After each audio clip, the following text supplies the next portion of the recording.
Good morning, ma'am. Good afternoon, ma'am. Shakti, Good afternoon, ma'am. ma'am. Thank you for making me the panelist. And I think you remember few names we had yesterday who were panelists. Good afternoon, Sabia, ma'am. Yeah, I'll just see how I'm looking. I'm looking okay, ma'am. Good afternoon. Good afternoon. Let's change the background. Good afternoon, ma'am. Ma'am has joined us. Panelist. Yes. Actually, live streaming भी start हो गई है. या okay okay, मैं आपको URL भेज देती हूँ YouTube का. ठीक है. तो हाँ. और आना मैम, जिनको कल आपने पैनलिस्ट बनाया था, या मैं आपको व्हाट्सएप कर देती हूँ लिस्ट. हाँ कर दो. आप सर्च करते जाना. And secondly I was saying कि आपने PPT भेजी है. या मैंने आपको शेयर कर दी है, तो आप उसे डाउनलोड कर लीजिए. मैम आपने मेल किया क्या? मैंने आपको शायद से मैं मेल कर दूं क्या? आप बोलिए. प्लीज मेल कर दो ना. आई डू द मेल, है ना? वो दोनों PPT ना आप मुझे मेल कर दो. हाँ, सत्तू वाली तो अभी नहीं रन होगी, जब होगी तब मैं आपको बता दूंगी. मैं ओपन करके रख दूंगी एक्चुअली दोनों. देखो फर्स्ट वाला तो आपको रन करना है, स्टार्टिंग वाला. हाँ. ठीक है, आपको मेल कर रही हूँ मेल दोनों. जी ठीक है. I think rest is all set hopefully.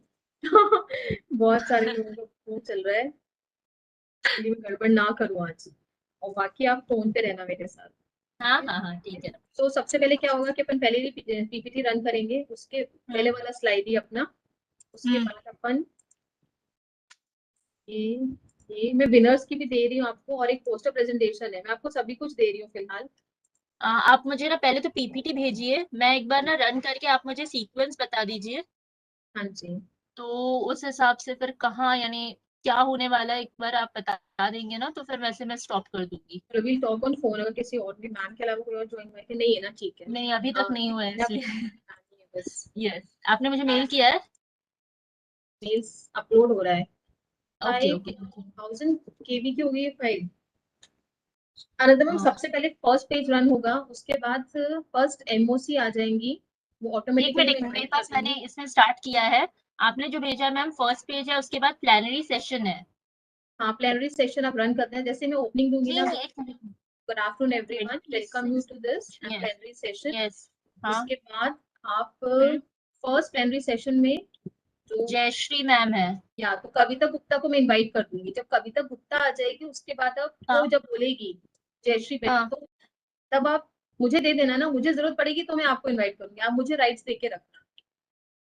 मतलब मैं आपको प्रेजेंटर बना देना, है ना? जब मुझे जरूरत पड़ेगी तब मैं आपको कॉल करके बोलूंगी कि आप थोड़ी देर संभाल लो. जैसे किसी का डाउनलोड करना पड़ गया मुझे बीच में. नहीं तो मैम ये PPT फिर आपके पास रन करवानी है. हाँ, मैं रन कर रही हूँ उसको अभी. अच्छा ओके ठीक है. बैकअप के लिए दिया आपको मैंने. हाँ समझ गई मैं. ओके ठीक है चलेगा. सो अपलोड हो रही है. मैं सब कुछ एक साथ ही अपलोड कर देती हूँ तभी जो आपके पास पहुंचाना है. ठीक है, मैं सारा कुछ डाउनलोड करके रख देती हूँ. पहले ये भेज देती हूँ. आप मुझे मैं आपको सब कुछ पहले भेज देती हूँ. आप ये पहले ये ले लो. सही बोल रहे हो. एटलीस्ट फर्स्ट PPT आप रन करो. आपके पास कल वाला है पहले वाला? हाँ वो है, फिर वो मैं शेयर कर देती हूँ ना अभी फिलहाल. तो बस वो शेयर कर दो. हाँ ठीक है, फर्स्ट पेज डाल देती हूँ. जब तक ये अपलोड होके आ रहा है. एक minute.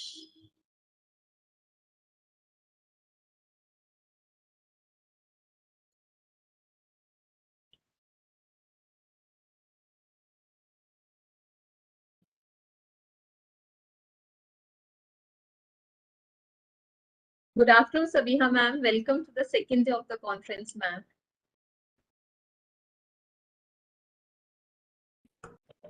Good afternoon, Shakti.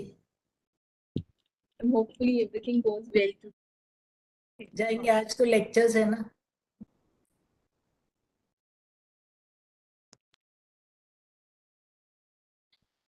You could contact the resource persons. Ma'am, that number is with Rekha ma'am only. So ma'am is coordinating with them. Achha. From since first day, ma'am is only coordinating. Okay. What about the poster session?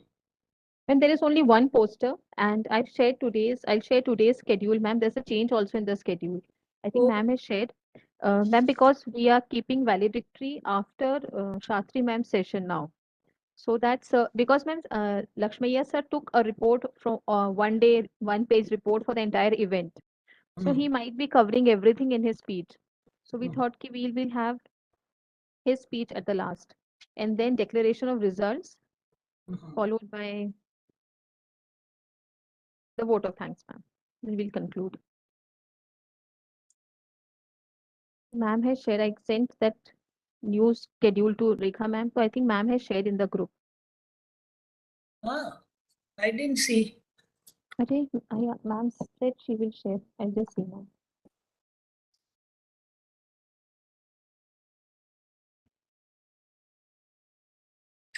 नहीं. Last Vinita का ही है. Ma'am, I'll share. Reminder.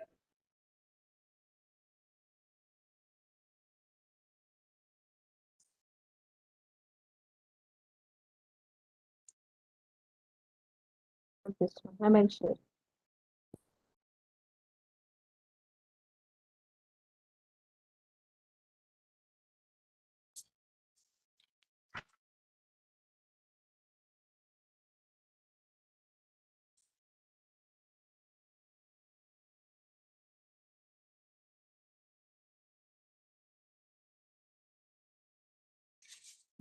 Ma'am आप full list भेजोगे मुझे, किस चीज़ की? मतलब हाँ, किनको बनाना है किनको पहले बनाना है, बिल्कुल बिल्कुल मैं आपको भेजती हूँ. आप मुझे व्हाट्सएप कर दोगे चलेगा. अभी कर दूँ. मैंने आपको रन कर दी पीपीटी. आप आज की पीपीटी पे रख लो.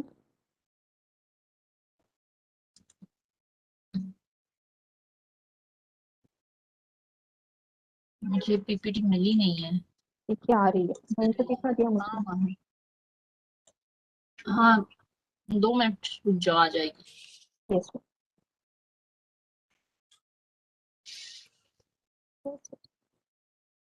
हाँ मिल गई. इसका फर्स्ट पेज रन कर दो और बाकी का भी मैं कंटेंट आपको शेयर कर रही हूँ. Yes.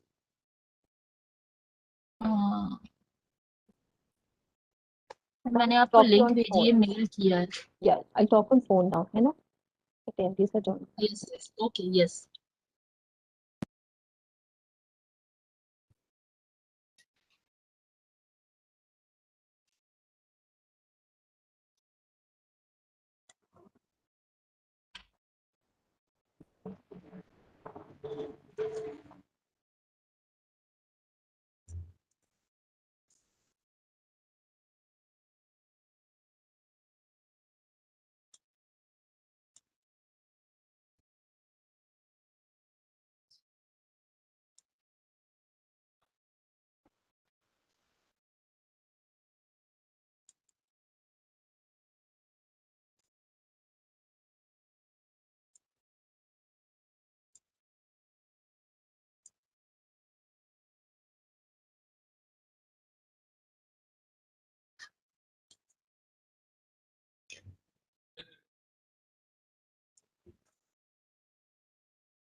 Anantha ma'am, please make Sylvia ma'am a panelist.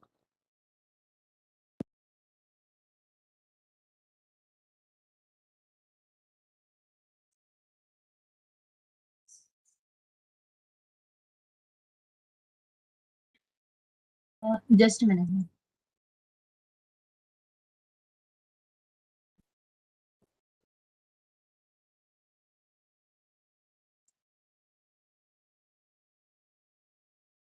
Done, ma'am.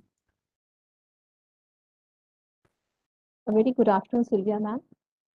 I'm Dr. Shakti Sharma, co-convener NSI Nagpur chapter. We welcome you to the conference, ma'am. Yeah, thank you. Am I audible? Yes, ma'am, clearly. Okay. Ma'am, you'll be sharing your own PPT? Yes. Okay, ma'am, I'll Allow give you me the to share, sharing. right? Rights. Yeah. Sure, ma'am.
Sylvia ma'am, I take the opportunity of this time to introduce you to the senior members who are present in the conference right now. I would like to introduce you first to Dr. Sabiha Wali ma'am. She is a mentor and the backbone of NSI Nagpur chapter, I always say. Sabiha ma'am, can I have you? We have Dr. Rekha Sharma ma'am, convener NSI Nagpur chapter with us.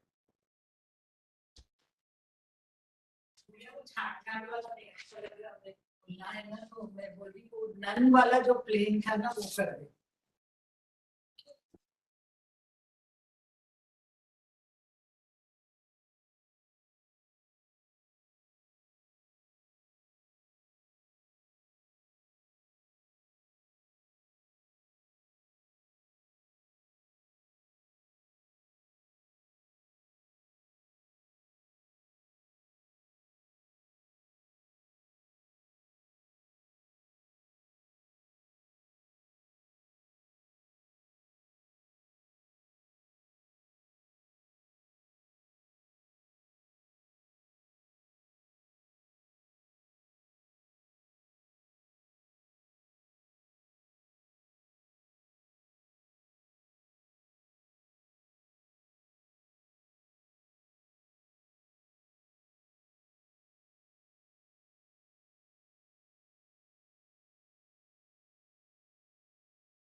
Wali ma'am, I was introducing you to Dr. Sylvia Rao ma'am. Sylvia Rao ma'am, the first speaker for today's session, has joined us. So, Okay. I had yes, ma'am. muted and I just moved away from the computer. Dr. Sylvia, I requested to Hi. introduce you to Dr. Sabiha Hi. Wali ma'am. She's the mentor and I think the pioneer of NSI Nagpur chapter as well. Okay. Ma'am has been working with the PG Department of Home Science as HOD and retired as professor. So I introduce you to ma'am. Good evening, madam. Good evening. I can see you now. You are at NIN?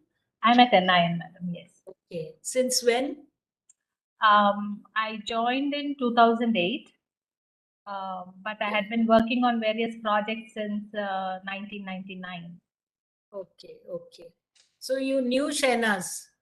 Yes. Shehnaz Wazir? Yes. I worked very closely with ma'am, and she's my She was mentor, my supervisor. My fast friend. We lost her, 2 years back. Oh, you're Sabiha, madam. Oh, okay, right. Yeah, she was so looking forward to your coming, ma'am. Like you were Exactly. supposed to I wanted to meet her, but suddenly I got that news, because of COVID. Yeah. I somehow couldn't meet her. Right. And we would speak on the phone. Right. I miss her a lot. Yes, Lovely ma'am. person she was. Yes. In fact, she was telling me my friend Sabiha is coming, and she also kind of made some beaded necklace for you. Oh my God. She's very fond of making jewelry and Jewelry. Yeah, she used to gift us jewelry. Yes. Painting. Very artistic. Very talented. Yes. Today I'll be presenting some of her work also. Mostly her work. Achha, Yeah. So because I thought I'll. So nice to Yeah. know that. Wali madam, good afternoon. Sylvia madam, good afternoon. Good afternoon. Shakti, hi. Good afternoon. See, the world is so small. Very. And the connections remember- are even more like, surprising Exactly. and so intriguing. Yeah.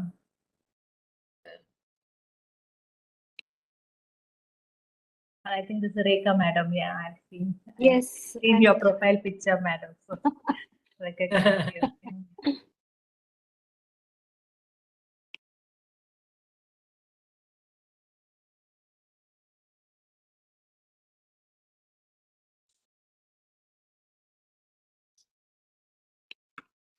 We did BSc Home Science together, and then she went for MA Psychology, and I continued in the same college. Okay. MSc Nutrition, but still we were very good friends. Right. You We were from continued home our science, friendship. Yeah. Yeah.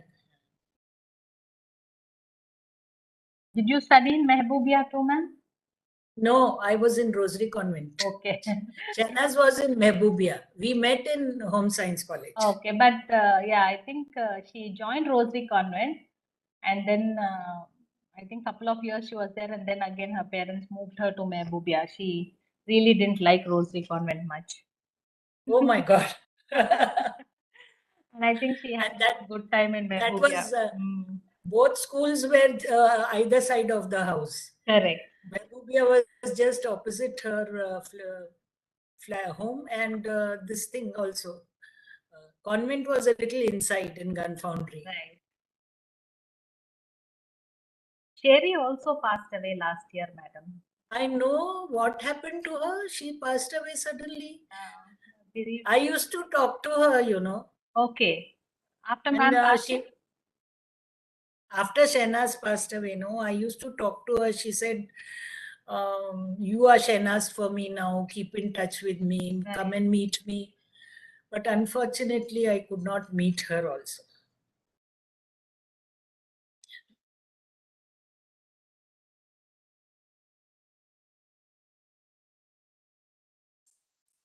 Good afternoon. Okay, now Dr. Raghu has also joined. Good afternoon, sir.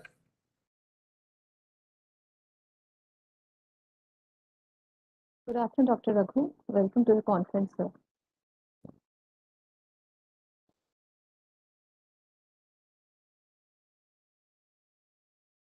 Yesterday we started very punctually, dot.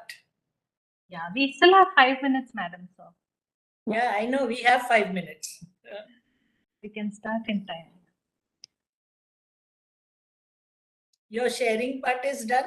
Screen sharing? No, madam, I'll just share. Can you permit me to share? I'll give you the rights to share now. Just a second. Is it okay? Then this banner will go. Is that all right? What you currently have? Yeah, ma'am. We are okay with that. I'll give you the sharing rights now. Right.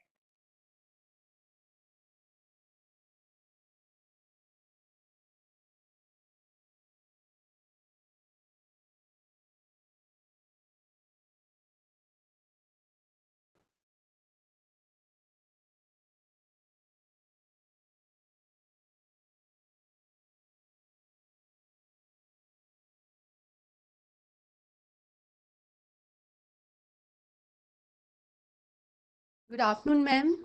Very good afternoon, ma'am. Good afternoon, Vinita. Good afternoon, Raghu sir.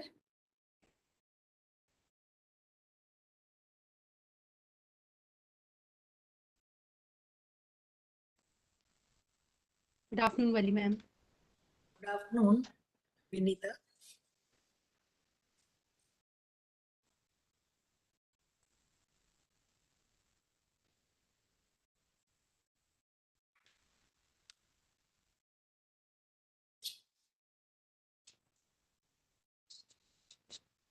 Good morning, ma'am.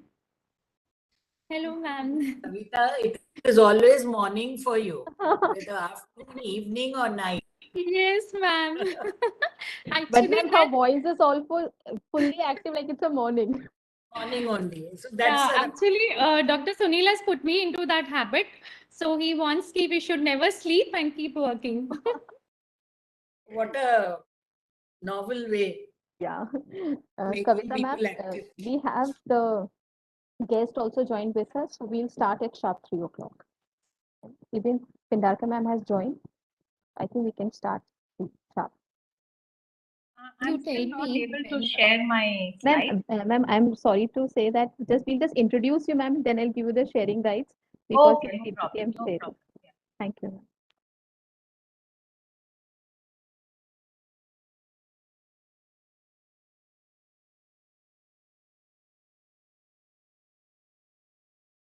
Jayashree ma'am, is your mic working? Can you check once?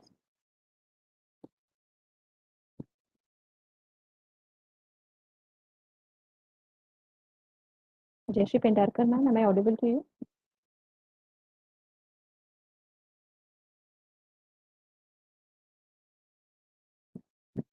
Speaker is not visible. Probably she will not be able to, we will not be able to hear her. What should I do then? Call her on the mobile. Ma'am, I think the audio version is not started from her side.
Ma'am, please let me know when to start.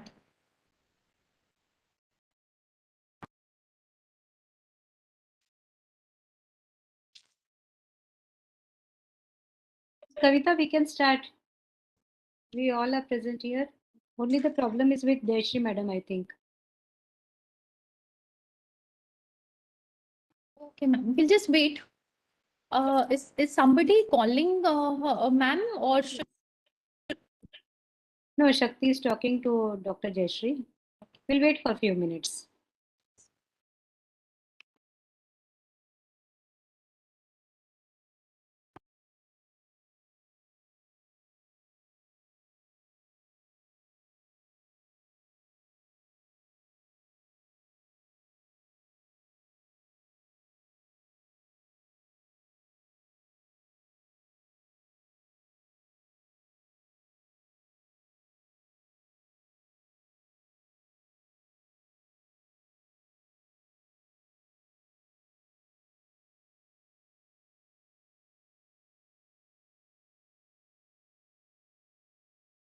Welcome to all the delegates. We shall start the conference in a couple of minutes.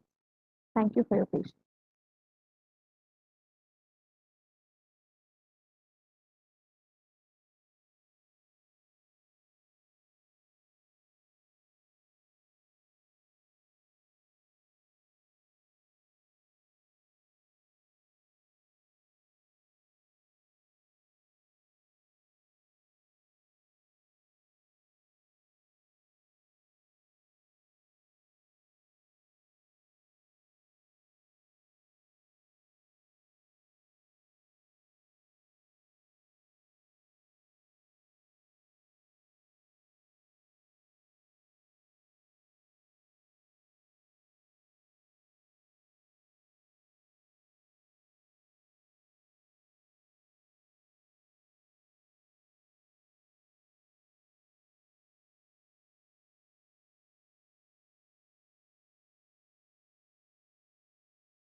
A very good afternoon to all the delegates and invited dignitaries present here. We begin with the second day of a national conference, the Cutting Edge Recent Advances in Nutrition.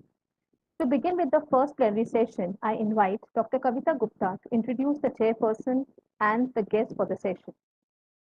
Yes, thank you. Thank you, Shakti. And I'm sure that everyone had a wonderful day yesterday. It was a wonderful academic feast of two important speakers, Dr. Hemalatha ma'am and Professor Meena Hariharan ma'am. And I'm sure again the second day of this conclave again is going to be with a bag full of carry home messages, so that we can utilize all these take home messages for our clinical practices. And with this, we move on to the important session. And for this, I would like to invite our very esteemed, honorable and a respected chairperson, Jayshree Pendharkar ma'am. Can we have the slide of Jayshree Pendharkar ma'am? Yes. She's a senior consulting dietitian at SIMS since 1911. So that's a pretty long year of experience, and she was the ex-lecturer in Badbora, Mumbai and Delhi for 7 years. Irradiation and of malnutrition and child mortality in tribal area of Melghat for 15 long years. She's conducted more than 80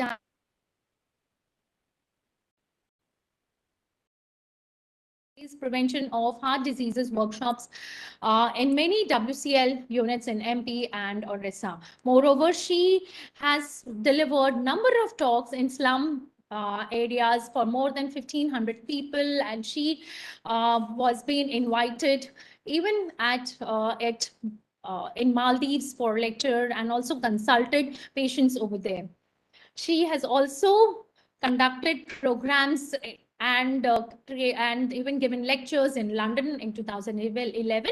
She is a regular speaker on Akashvani and TV. And she's also on board of Kalidas Sanskrit Vidyapeeth Nagpur and Medical University Nashik. And she's also the co-author for international papers presented by Mahan Melghat. And she has to her credit, the Yograj magazine, which she's been publishing since last 20 years, and Matruseva magazine for last 10 years. And she has written 14 books on nutrition and health in Marathi, Hindi, and received several awards. And she's also the ex-member of Ethics Committee for Clinical Trials. So, ma'am, with this, we request you to chair the session. She has some issues. She would be connecting very soon. So I would also take the opportunity in inviting our esteemed speaker for today. And she is none other than Dr. Sylvia Fernandez, who's going to speak on the topic of role of nutrition and environment on cognitive function. We welcome you, ma'am. And I take the opportunity to introduce you. She is she's done her PhD in psychology, and she is scientist E in category in the extension and training division of the ICMR, National Institute of Nutrition, Hyderabad. She has extensive research experience in the domain of infant and young child feeding practices and early child development. She is associated with several pioneering research projects on behavioral nutrition, maternal and child health. And she has many RCTs on micronutrient supplementation and food-based approaches, and works with urban, rural and tribal population of India. She's also involved in several national and international collaborative research projects. We are honored and happy to have you, ma'am. So over to you, Dr. Sylvia, ma'am. Thank you, Kavita. Dr. Sylvia is sharing the rights to you, ma'am. Right.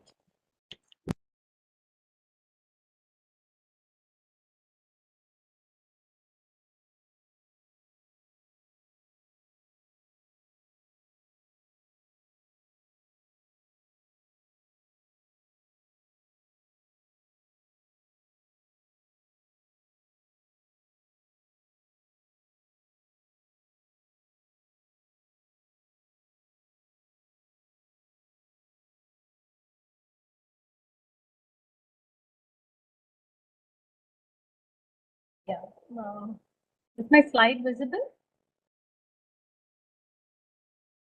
Yes, ma'am. It's visible. Yes, it is visible. Right. Yes, ma'am. Thank you. I'll start then. Yeah, good evening, everybody. And at the outset, let me thank the organizers for giving me this wonderful opportunity. I would not be doing anything cutting edge. This is actually more of down the memory lane because a lot of knowledge that we have gained in the past is kind of being lost. So I thought it would be a good idea to revisit and reiterate the importance of certain findings from the old studies as well as more recent ones. So I'll be talking about nutrition, early childhood environment, and how it relates to cognitive functions. The first part of my presentation, I'll be mostly talking about why this is important. And my focus would be more on early childhood development because this audience is very knowledgeable about nutrition. So the stress would be more on early childhood environment and cognition. And the later part of my presentation, I'll just share with you some of the studies that NIN has done over the years. So with that, let me start. Okay, for sustainable development, we require healthy, productive citizens. And for that, the building blocks of health and well-being begin prenatally. The first 1,000 days are very critical through nutrition and child development. And this continues through childhood and adolescence. And child development is a dynamic process. It is time sensitive. It has a genetic environment interaction, and there's a lot of neuronal formation and pruning. So when we talk about it being time sensitive, there are critical periods in child development. There are times, the early childhood days are when, or the early years is when there is a lot of synaptic action, connections that are being formed. And these are critical times when these connections are formed, they are strengthened, and also some of them are pruned. This depends on the kind of interactions or experiences that we have in these early years that strengthen some of these synapses or some of the connections, and those that are relevant to the individual, and the connections that are not so strong or not used, they tend to get pruned. So when we begin at birth, we have nearly we have billions of neurons in the brain, and it is almost 15% more than what we have as adults. However, because of our because some of these connections or these synapses are used more often and some are not, they get pruned, which is to reiterate that some functions are stronger and they stay, while others which have not been explored, they kind of get pruned. So this sensitive or critical period is seen for visual acuity, for emotional regulation, and some parts of auditory functions as well. So the early years are very important in that aspect. So despite it being so important, there are more than 200 million children under the age 5 in low and middle income countries who do not reach their development potential. And the major risk factors for this is chronic undernutrition, that is stunting and micronutrient deficiencies, and lack of early learning opportunities. These factors have caused millions of children not to reach their development potential. So how early child development works, the theoretical model I just share briefly with you. What a child requires for optimum development is both environmental opportunities, enriched environment, and proper nutritional status. Like, the child shouldn't be malnourished or undernourished. So given these conditions, there is optimum brain development, and this leads to the physical, psychological, and emotional development of the child. So these are the critical factors that are necessary. And environment, now the environment also includes the immediate environment and the social milieu of the child. So the socio-ecological model presents this very well. That is, the child has his immediate environment in the microsystem, that is the family, the immediate caretakers who interact with the child on a regular basis. And there are other systems, or there are other institutions within his environment which affect the child through these proximal interaction. So the proximal interactions would be with the mother, the other caregivers, or the teacher, and the distal, it could be threats or opportunities which would affect the child through these proximal interactions. That is, for instance, if the school is good, then through the teacher the child gets a good what do you say, good interaction or exposure to a good environment. If the parents' workplaces are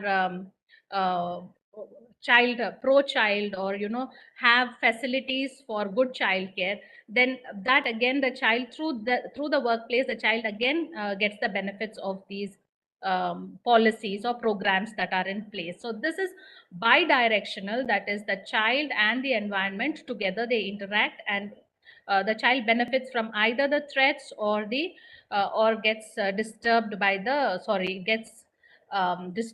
threats, or is benefited by the opportunities that are offered. Now, again, to go back to why the first 5 years of life is important, you already know that there are a lot of synaptic functions, neurogenesis that's happening at the early days. And also the maximum brain development is happening during these first 5 years. So critical areas of the brain, like your visual cortex, language functions, and higher cognitive functions, your prefrontal cortex, all the development that's happening is happening at this point in time, that is the first 5 years of life. And it again, not to say that it stops, the brain is very plastic and it continues to develop, but the kind of development that you see in the first 5 years is unmatched compared to any other period during the child's life. So in order to get equity or having a level playing field, it is very important that the early years you have a relatively less risk factors or minimal risk factors and more protective factors. So when the risk factors are low and the protective factors are very high, you have optimum development taking place. And when there is more risk and less of protective factors, you see the developmental trajectory already takes a hit. So intervention during this critical period can help in some recovery of the developmental potential of children. So that is why the first 5 years we invest a lot of in terms of monies, or in terms of programs, policies. This investment is done in these first 5 years. It is for a reason. So studies have shown the longitudinal associations: undernutrition, wasting, stunting. I have shown to be associated with low development scores, and this happens not just during that period, but it kind of extends through adolescence as well. So also with micronutrient deficiencies, the impacts or the negative effects of these deficiencies are seen in childhood, and it persists through adolescence. Now, while poverty and undernutrition are stressors or risk factors for child development, the other factor that is critical, and it is more persistent in the modern days, is toxic stress. Toxic stress, normal stress, so to speak, children can handle, and in fact a little amount of stress is always challenging, and it helps the child push forth. So it is good in a way. But when the stress is toxic, that is when it is consistent, prolonged stress, for instance, like when the child is institutionalized, or there is maltreatment, neglect, trauma, there's no positive parenting, there's drug abuse, dysfunctional families. In all these cases, that stress becomes toxic, and lack of caregiving especially takes a big toll. And when the stress is toxic, there is dysregulation in the neuroendocrine system. So your immune responses is all over the place. It kind of doesn't normalize because of the constant stress, and the cortisol production is elevated. So it's always in a pro-inflammatory state, doesn't get back to the normal. And why it doesn't get back to its normalcy is because there is no buffering agent as a warmth of the family, or reassuring, or a stable home, food security, all these factors. So when your stresses are prolonged, chronic, and there is no proper caregiving, this dysregulation can happen. And though it doesn't manifest immediately, you can see long-term effects of this early chronic toxic stress manifesting as say heart disease, or some cancers, and many lifestyle disorders, and also the child growing up to be alcoholic or abusing substance, and so on. So these are the kind of effects toxic stress can have. And the immediate reactions would be like, increased heart rate, palpitations, and all those things, but it also has very long-term effects. So toxic stress, and especially in the modern days when you have a lot of migrations, job insecurities, and displacements, these things can kind of flare up. This is another interesting study that shows that the hippocampal volume of preschool children who are depressed, and who are depressed severely, and who are not depressed, had showed less symptoms of depression. How maternal support had increased the hippocampal volume. In animal studies, we have seen that there is a lot of change, like there are many positive changes that are happening because of nurturance that has been demonstrated in animal models. And this is one of the studies where you see it in a longitudinal human study, where children who were low on depression and high on depression, preschoolers, were subject to neuroimaging, and these children's data on whether they had nurturing parents, and whether the nurturing has any predictive value with the hippocampal volume was seen. And what they found was children who had nurturing parents, or nurturance from the mother specifically, had bigger hippocampal volume compared to those who had no nurturing from the mother. So this was seen to be better among children with less depression compared to those with more depression. So maternal nurturance can mitigate these functions. And why is hippocampal volume so critical? It is because it is one of the key regions in the brain that has to do with memory and stress modulation. So it's a very important region in the brain, and it is also prone to neurogenesis. So with all these activities, it can kind of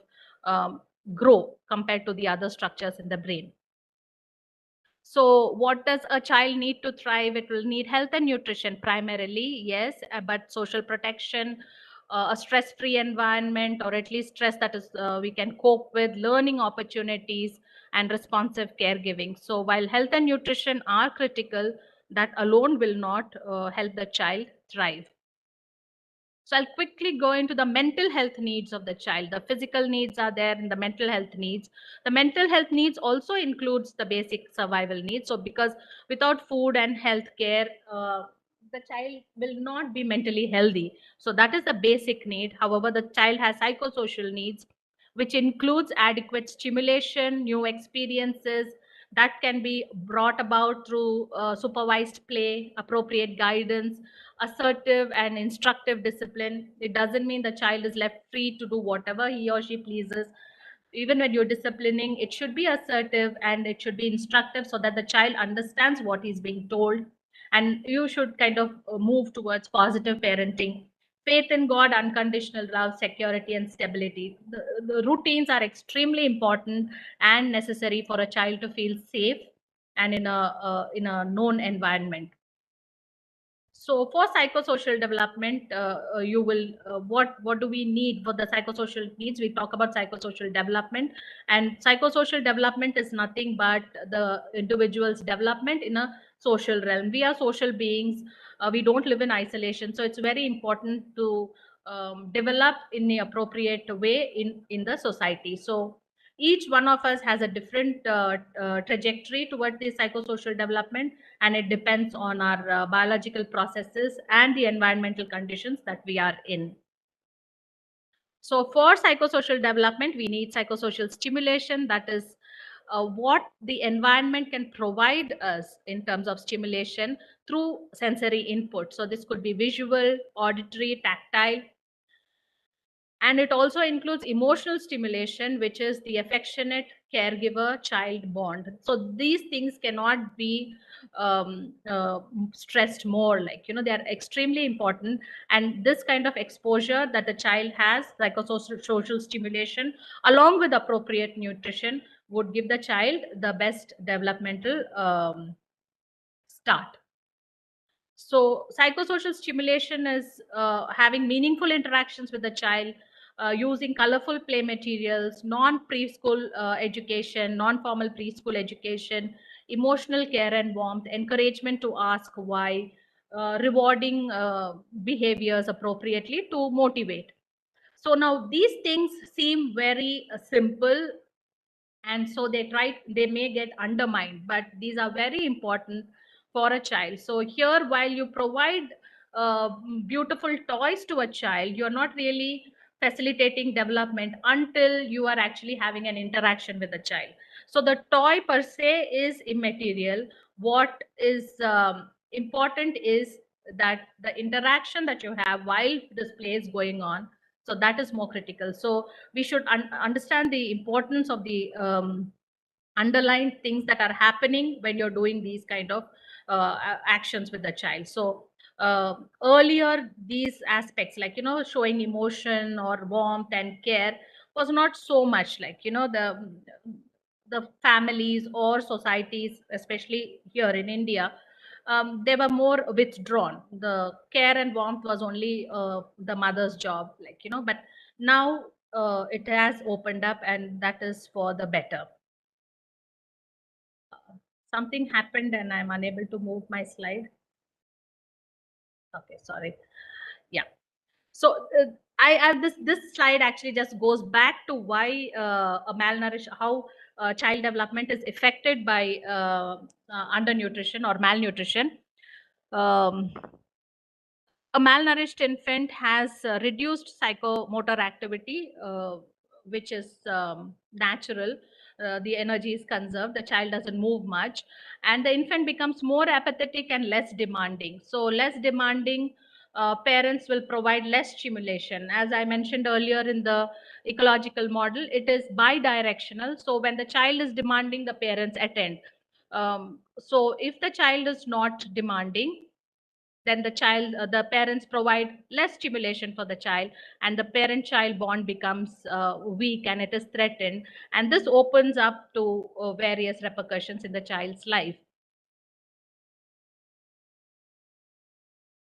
So here, these are numerous studies that have been documented, and they're very old studies, which have shown that undernutrition, even at the age of 10 days, 15 days, have shown differences in socio-emotional behavior. Children have diminished orientation, they are irritable, they play less, they are clingy, and they develop all these kind of behaviors. And this is demonstrated even when the infant is as young as 10 days. So some of the behaviors that they track at these ages are like orientation and adaptation, the visual tracking and things like that. So all these activities are reduced in an undernourished child. Do I approve or decline this? Yeah.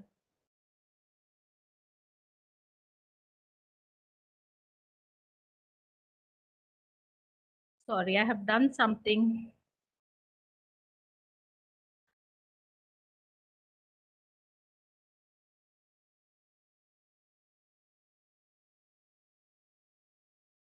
I do not want to annotate.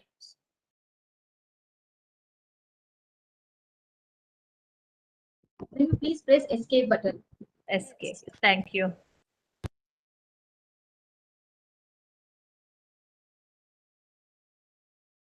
So sorry, it shouldn't be.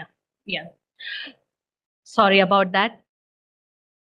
So these situations led to, interventions being planned, and the interventions included nutrition, that is for undernourished children, giving good amount of protein and energy in the initial interventions that were planned, and also psychosocial stimulation.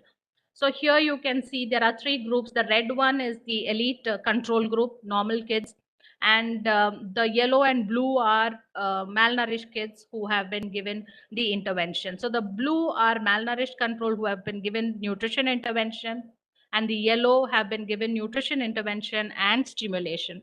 So here they looked at, while the growth in both improved, what they looked at for in development, they found that the children who have been provided with stimulation caught up in terms of development along with their normal controls. So for development, stimulation becomes very important along with nutrition. So that is in the hospital settings. They also looked at enriched environments. So that is a stimulating home environment and better nutrition. So these are associated with higher IQ, and the longer the duration, better the outcome.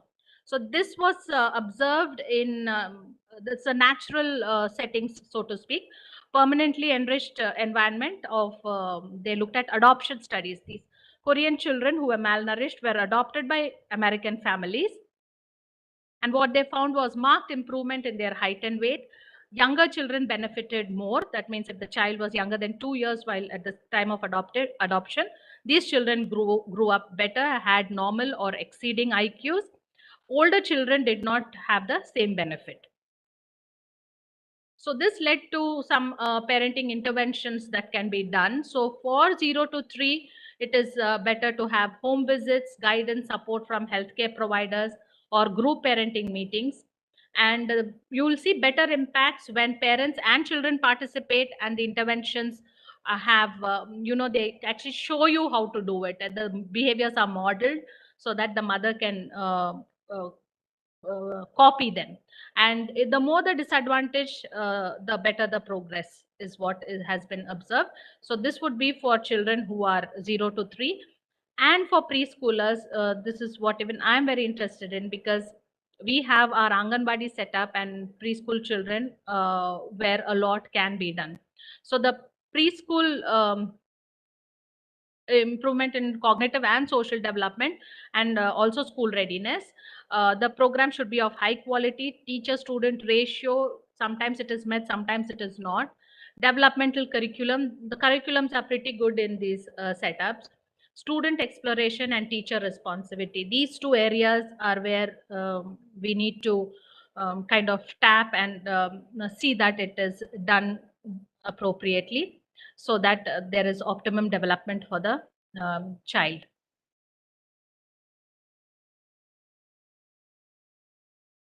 So now I move on to the NIN studies, starting from the old to the more recent ones. So this is now vision and fine motor milestones. This slide has a little bit of history, wherein like NIN and WHO together, ICMR, NIN and WHO together developed the simple indicators. These are milestones which are very easy to administer, so that even the healthcare worker, like the Anganwadi worker, also can assess these milestones. So, and it is very culturally appropriate and relevant. So they looked at the nutritional status, normal children, grade 1, grade 2, grade 3 malnutrition, and they have tested the milestones. As you can see, the yellow ones are grade 3 malnutrition. They always attain these milestones at a later age compared to the normal kids. Sometimes the difference is very high, and sometimes it is reasonably less. They do catch up eventually, but to begin with, that the difference is very stark.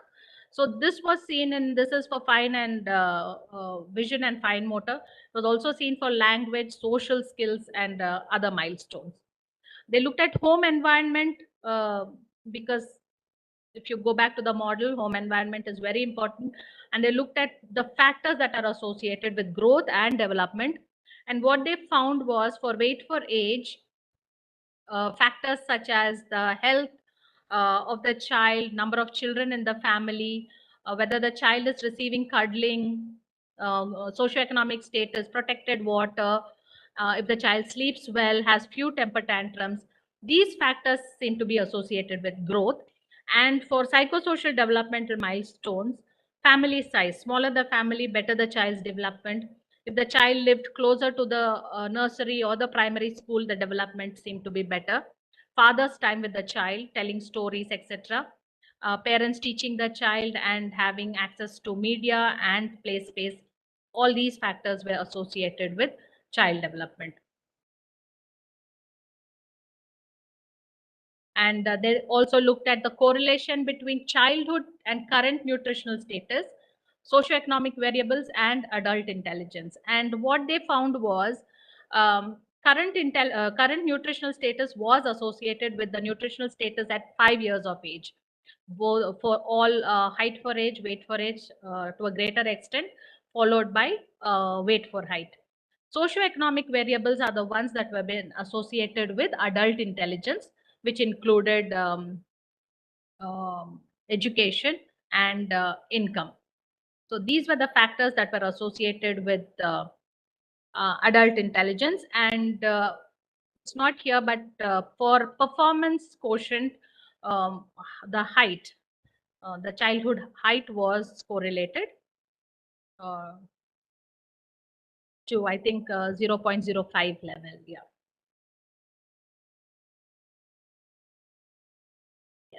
And this slide, we can't do this now because ICDS has universal. This was back when ICDS was not universal. So they compared children who went to ICDS and who did not go. And what they found was children who went to ICDS had average IQ. Nearly 70% of them had average IQ. Whereas those who did not go to the ICDS, nearly 58% of them, 59 almost, were below average. This was tested with the Binay Kamath, so it is a culturally appropriate intelligence test. And 7% of them were above average, those who attend Anganwadi. So in the beginning, the exposure to a preschool showed a lot of benefit for these children developmentally. And child rearing practices has its association with growth and development. And what they found was, for development, breastfeeding on demand, giving family foods, hygiene practices, toilet training, all these aspects or all these behaviors, child rearing practices, showed better development for the child. This is for discipline: soothed when hurt, scolded when hurt. You would have seen many a times when the child actually falls and hurts himself or herself, some parents actually spank the child, another one for being careless. So those kind of behaviors are not appropriate for development. When the child is hurt, he or she has to be soothed. Punishment should be mild and always with reasoning, with instruction, rather than scolding or beating without explaining to the child. So all these can positively affect the child's development. Next, we did an infant study where we did nutrition education and play stimulation for children. This was done in 60 villages in Telangana. There were 3 groups. One group was the control, the other was complementary feeding group, and the third had complementary feeding and play. And we looked at a whole lot of variables, and this was done through home visits. The 0 to 3 home visits is the right approach. So a village worker would go to the families and educate them on various messages of nutrition and stimulation. And what we found was both the intervention group had significantly higher intakes, dietary intakes. For growth, after controlling the confounders, height from 3 to 15 months was significantly greater only for the complementary feeding group and not for the complementary feeding and play group. Whereas development was higher for the complementary feeding and play group. And the complementary feeding and control group were similar. So that was one of the main primary outcomes. We also looked at other secondary outcomes like the home environment, because home can be a critical space, and home environment also is associated with child cognition, and it can have synergistic effects. So we looked at home environment, and what we found was both the intervention groups almost had the same score at the end of the study. The group 2 and 3, they were different from the control. And one of the subscales which is most strongly associated with cognition, opportunities, learning opportunities for the child, this was greater for the play group. So that kind of also, it is one of the mediating factors for child development. So the recommendations that we gave from that study is to have better strategies of teaching responsiveness through feeding and play.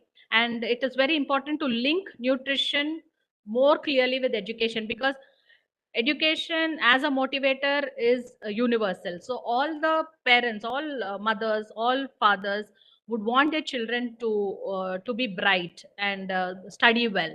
So nutrition, when linked with those kind of aspirations, can have a better uptake, and fewer messages would, and better linked messages would be more effective, because we noticed that the complementary feeding and play messages kind of became an overload of messages for the mother, which we so didn't translate to see more growth in the child. The mothers picked up the play messages but kind of neglected the nutrition messages for the third group. Yeah. And we also did a micronutrient supplementation trial for the Anganwadi centers, and point of care fortification was done with the micronutrients.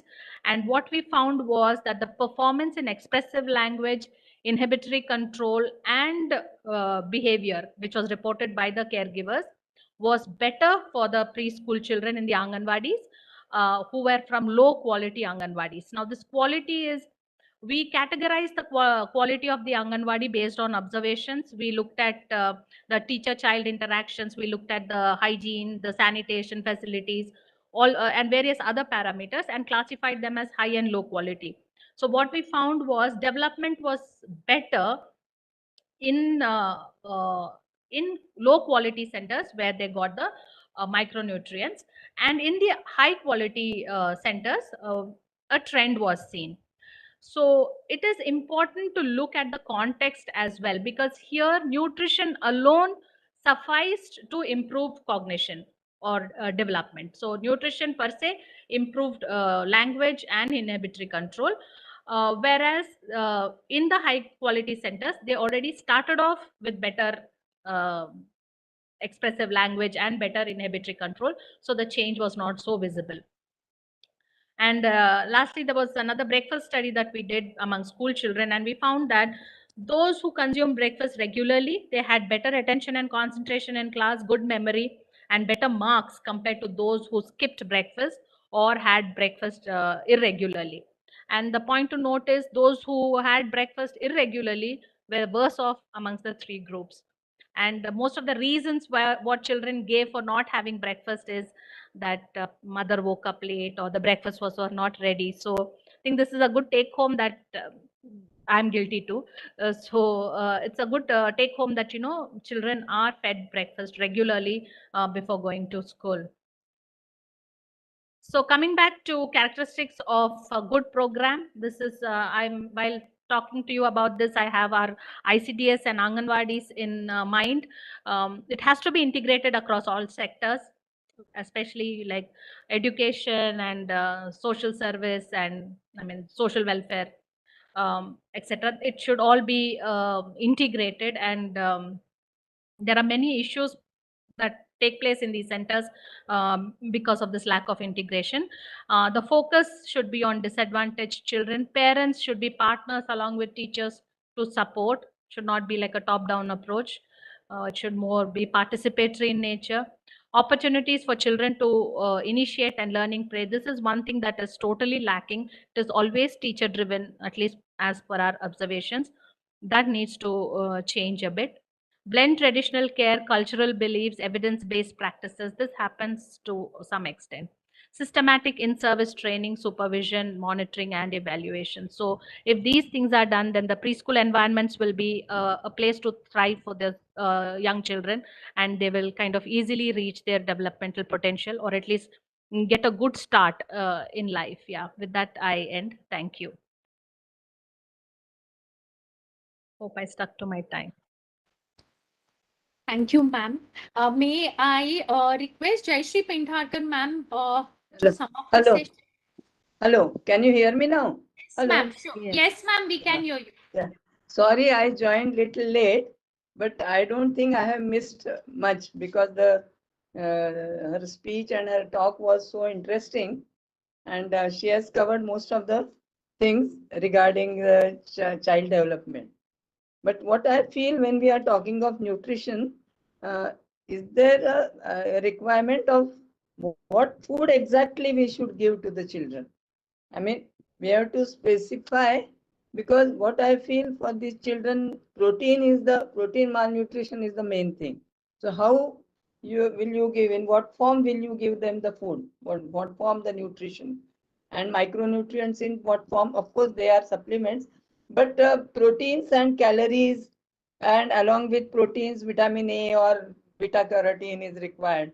So in what form? Because many a times in Anganwadis, I have also seen only rice kanji is given, and some places they are giving eggs also.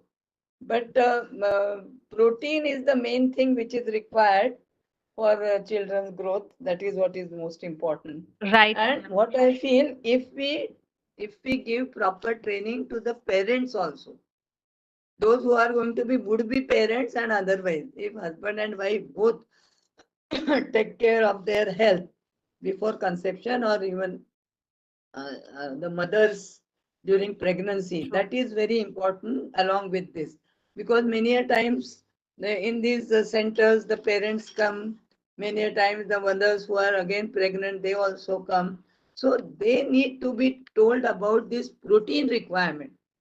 And there is mainly a malnutrition of proteins in our country. And along with protein, of course, vitamin A is very important. So that is to be taken care of. Right. And I feel you have looked after everything, that mother education and the love that the child requires. But another important factor is calcium also. They are devoid of calcium. So in what way? Because we don't supply milk. Not all the places, all the Anganwadis or in houses also. So another important factor is calcium, which they are again devoid of. So how do you fulfill that requirement? Because calcium, how do you give? Can we suggest something? Because in these centers, they give only khichdi or something. Now that khichdi also to be, if it is enriched with very many vegetables and something, even if groundnuts or other things can be put, powdered one, then it can be enriched. So that those variety of recipes also, if along with this you tell, it will be, then this will be a total, you're taking care of the total health, total malnutrition, and really how the environment is beneficial. So how vegetables can be used, how they can be put into them. So little 2-3 more recipes also, where in what way they can get proteins. That is what is my concern. Right. And, actually, madam, like if I can question in the chat box. What was the tool of assessment for measuring hippocampal area? They did neuroimaging. They did neuroimaging. It was a neuroimaging study, and that is how they measured the hippocampal volume. So can I just comment back to Yes, Jayashree sure. ma'am's Yes. observations? Rightly said, ma'am. And I am guilty for, like, focusing only on child development, because the thing is we are moving from food security to nutritional security now. And at least I wouldn't say I have a lot of experience with the ICDS, but at least in Telangana we see that these things are improving. And NIN advises Telangana government and they have come up with very good meal options. They do supply the children with a balanced, not a totally balanced, but they ensure that there is enough protein in terms of lentils, dals are there, and vegetables are there, and eggs are given 5 days a week. So that is how they have matched up for the protein content that the child should be getting while he's at the center. So these are the steps that the government is taking. And to break monotony also, they have devised menus, like so one day it is sambar rice, the next day it is khichdi, and one day it is greens and dal together. So care has been taken to keep the variety for the child, so that there's no fatigue or boredom of taste. And egg is the highlight, I would say. And children here at the Anganwadis, they just love to eat their eggs, and even in the rural areas we see they're all very fond of eggs. So that way the nutrition aspect is on track, I would say. And the monitoring for the nutritional aspects is very stringent. Has the ration come? Has the midday meal been served today? So that monitoring is like, that is clockwork, that is happening. What is always neglected is the child development component. So the preschool is kind of compromised. When pregnant women come, the lesson is stopped, she's attended to. So overburden of the workers, all that also comes into picture. So that is the reason why I focused more on child development, because I think nutrition has its focus and it needs the focus, and that is moving. And I think we are all transitioning to that with better nutrition. I'm sure the menus and the diets will improve. We are on that trajectory now, I feel, based on how things are moving. So this will improve. And coming to your calcium thing, here in Telangana they give milk, but that is for the pregnant women and the lactating mothers. Young children, they don't get it.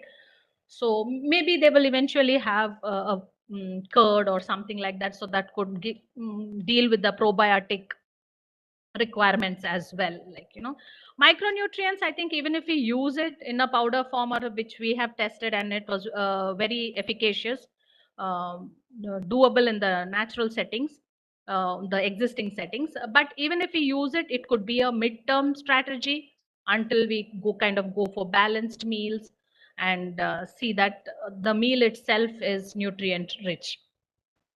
So sometime back, sorry, NIN has promoted the use of calcium hydroxide, isn't it? Sorry, ma'am? Calcium चूना जो रहता है ना पान में लगाते हैं, that is the NIN promoted earlier the use of that. I'm not aware of that. Is it still there? No, I'm not aware of that actually. I'm sorry. Okay. I wouldn't be one of the books I have read of NIN, I know. Right. Calcium hydroxide. Yeah. Right. I wouldn't be able to comment. Very nice and wonderful. Yeah, a lot of research has been done, a lot of work has been done by you, and I mean, my really congratulations for your good presentation. Thank you very much. Madam. Thank you so much. Kavita, I have got one question. Yes, ma'am. Yes. Dr. Sylvia, have you foreseen or conducted some studies of the present setup, what we have now, with the infant being given access to mobile phones?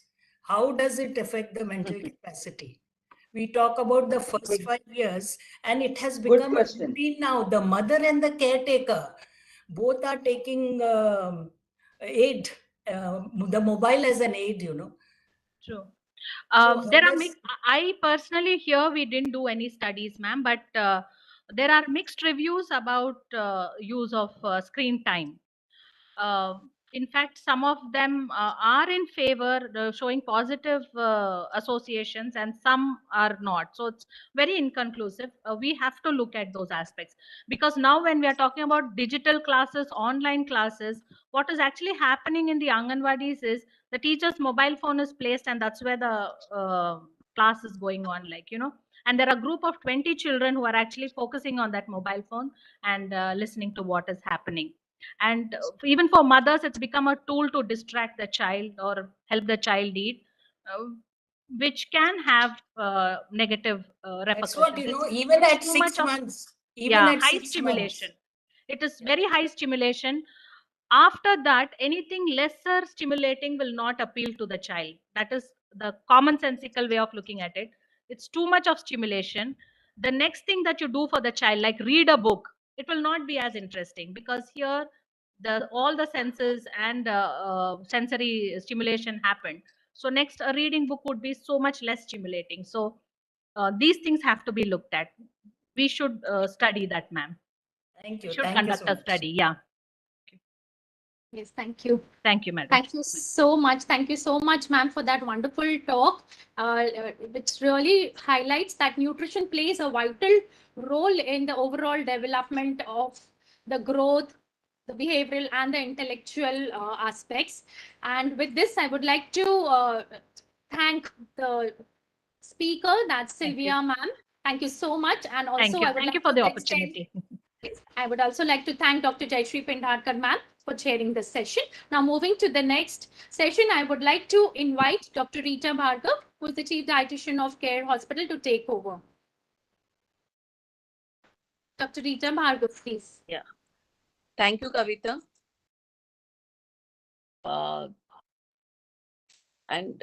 Moving on to the next session, we have the session with Dr. Dinesh Kumar as speaker.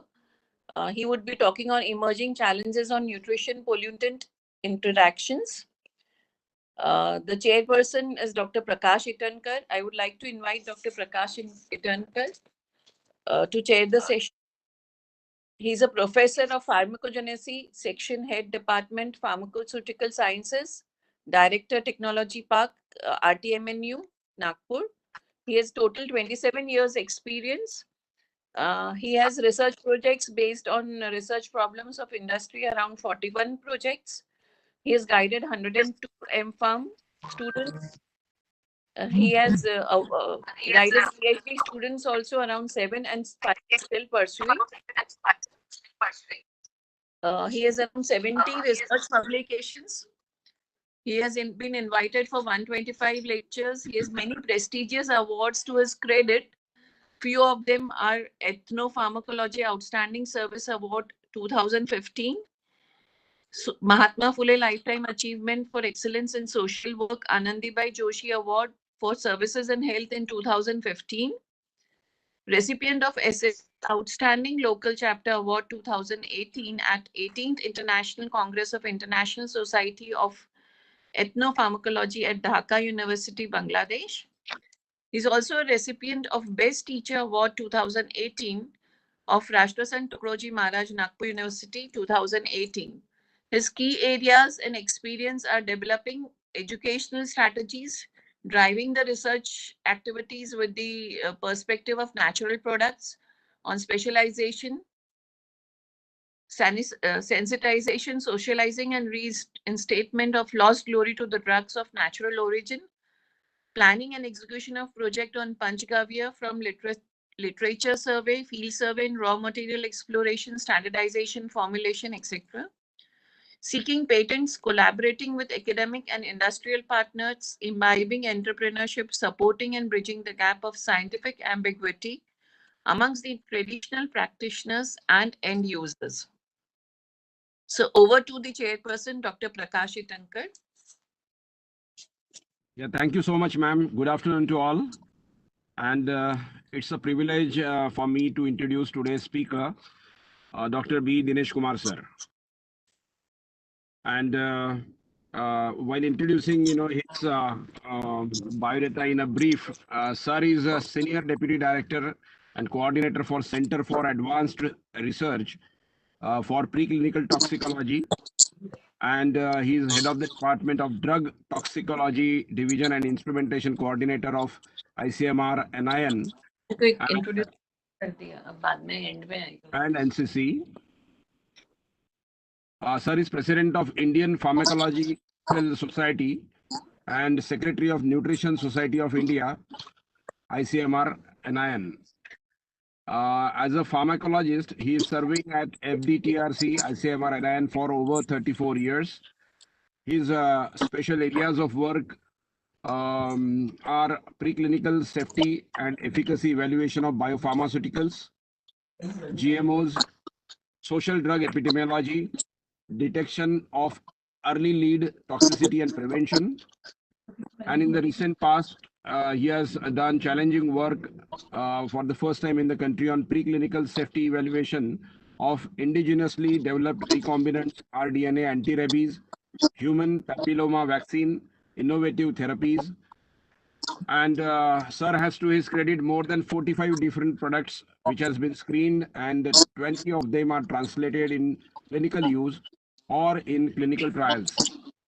He has developed 2 educational films, one, promotion of rational drug use, and second, prevention of lead toxicity, in addition to other scientific activities. He is an architect to establish first ICMR NIN National Coordination Center of Pharmacovigilance program in India to monitor nutraceuticals and functional foods. And credit of he has to his credit, completion of so many research projects of international, national, and many private agencies. So with this brief introduction, I would like to request Dr. B. Dinesh Kumar sir to please take over, and sir is going to talk on emerging challenges on nutrition pollutant interaction. So over to you, Dinesh Kumar sir. Welcome to you. Thank you very much. But I think you have been given old biodata of, I think, 8 years back. Yeah, correct. I am sorry, I am retired also 2 years back. But you are not retired, sir, so far. From the NIN, I have retired in last December. The biodata is very old biodata has been read, no problem. But thank you very much. Now I may like to share the slides, if you permit me. So you have the sharing rights. Yeah, sir, please.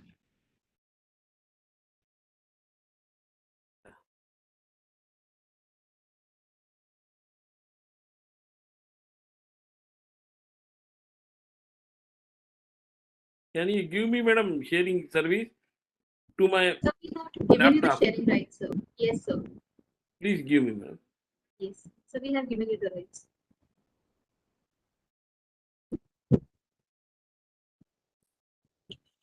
So are you able to share? Excuse me, sir, you are the presenter. No, madam.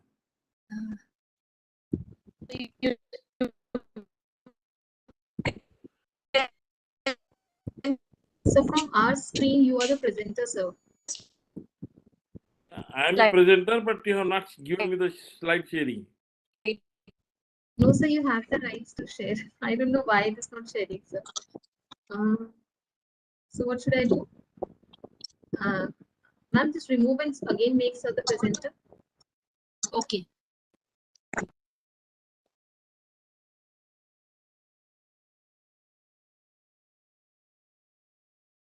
Can you give me, madam? Yes, sir, we're trying it again, sir. Again, we'll make it the presenter. Sir, again, you made the presenter. Please check. 1 minute. You want me to start the... One ID, no? Yes, sir. Open the system preferences, it is asking. Okay. Yes, sir. Then nothing is coming. Sir, below where the share is written, it is not showing you the share content. Yeah, nothing. Because from our side, you are the So there is an presenter icon right now, which shows test. Madam, shall I do one thing? Yes, sir. I am just forwarding you the my slides immediately. Yes, एक second I'll be the presenter, sir. आप देख लीजिए mail में. Yes, you forward me, sir. And make me the presenter.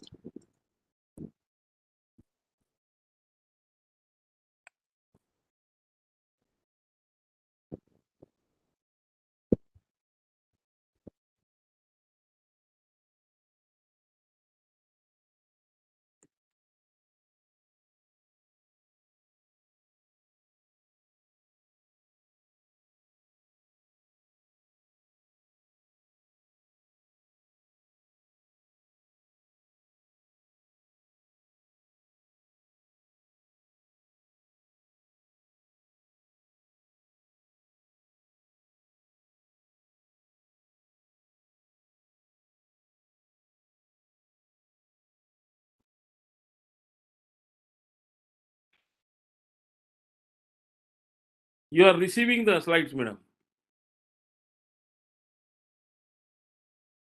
Okay, sir. I'll check.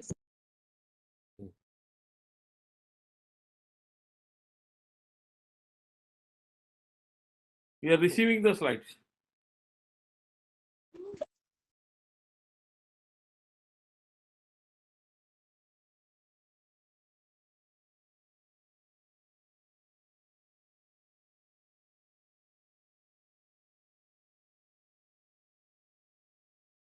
Got it, madam? Hello? No, sir, I have not received yet. The moment I receive, I'll share, sir.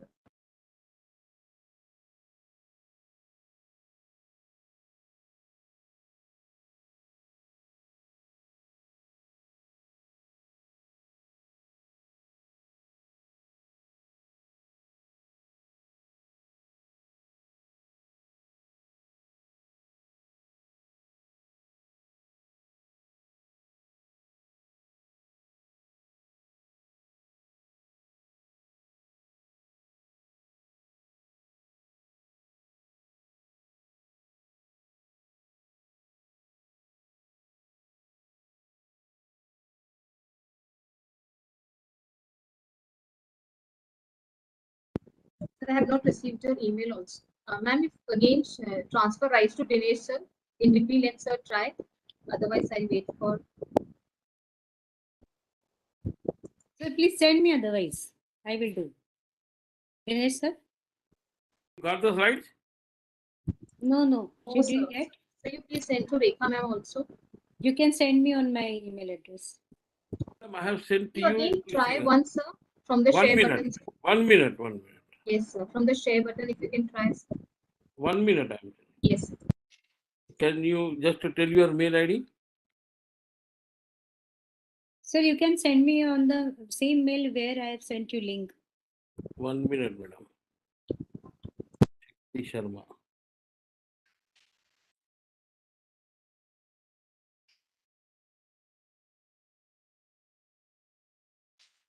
ये आना तो चाहिए, इसमें क्यों नहीं आ रहा आपके इसमें, मेरे समझ नहीं आ रहा. जनरली ऐसा नहीं होता. So you can try presenting. You are still the presenter. Yeah, I am trying from my side. I hope you are getting it now. My slides. Sir, you have a share option in your screen. Yeah, I am able to see.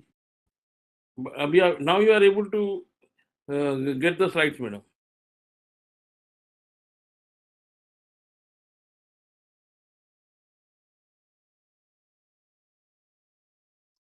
I got your slides, sir. I'll share.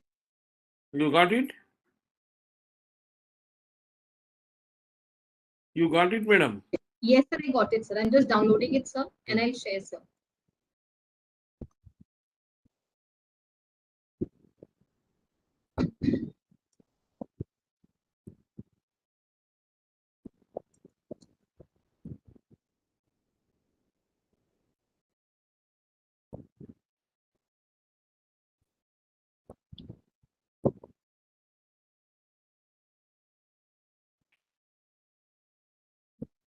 Anyway, I think,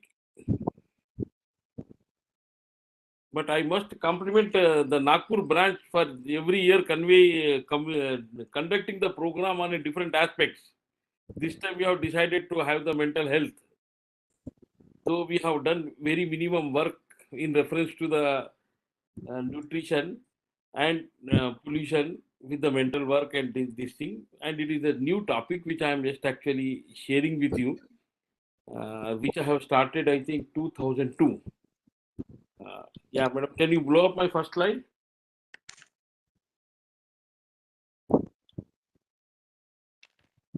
Yeah, I'm able to see the screen.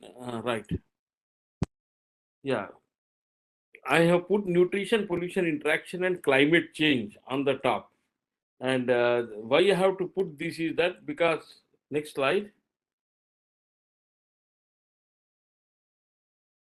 Now, madam, hopefully 31st March, government is going to come out of the all COVID related issues, because till date the government was supporting the whole systems. Now the government will be out from the 31st March. It looks that way.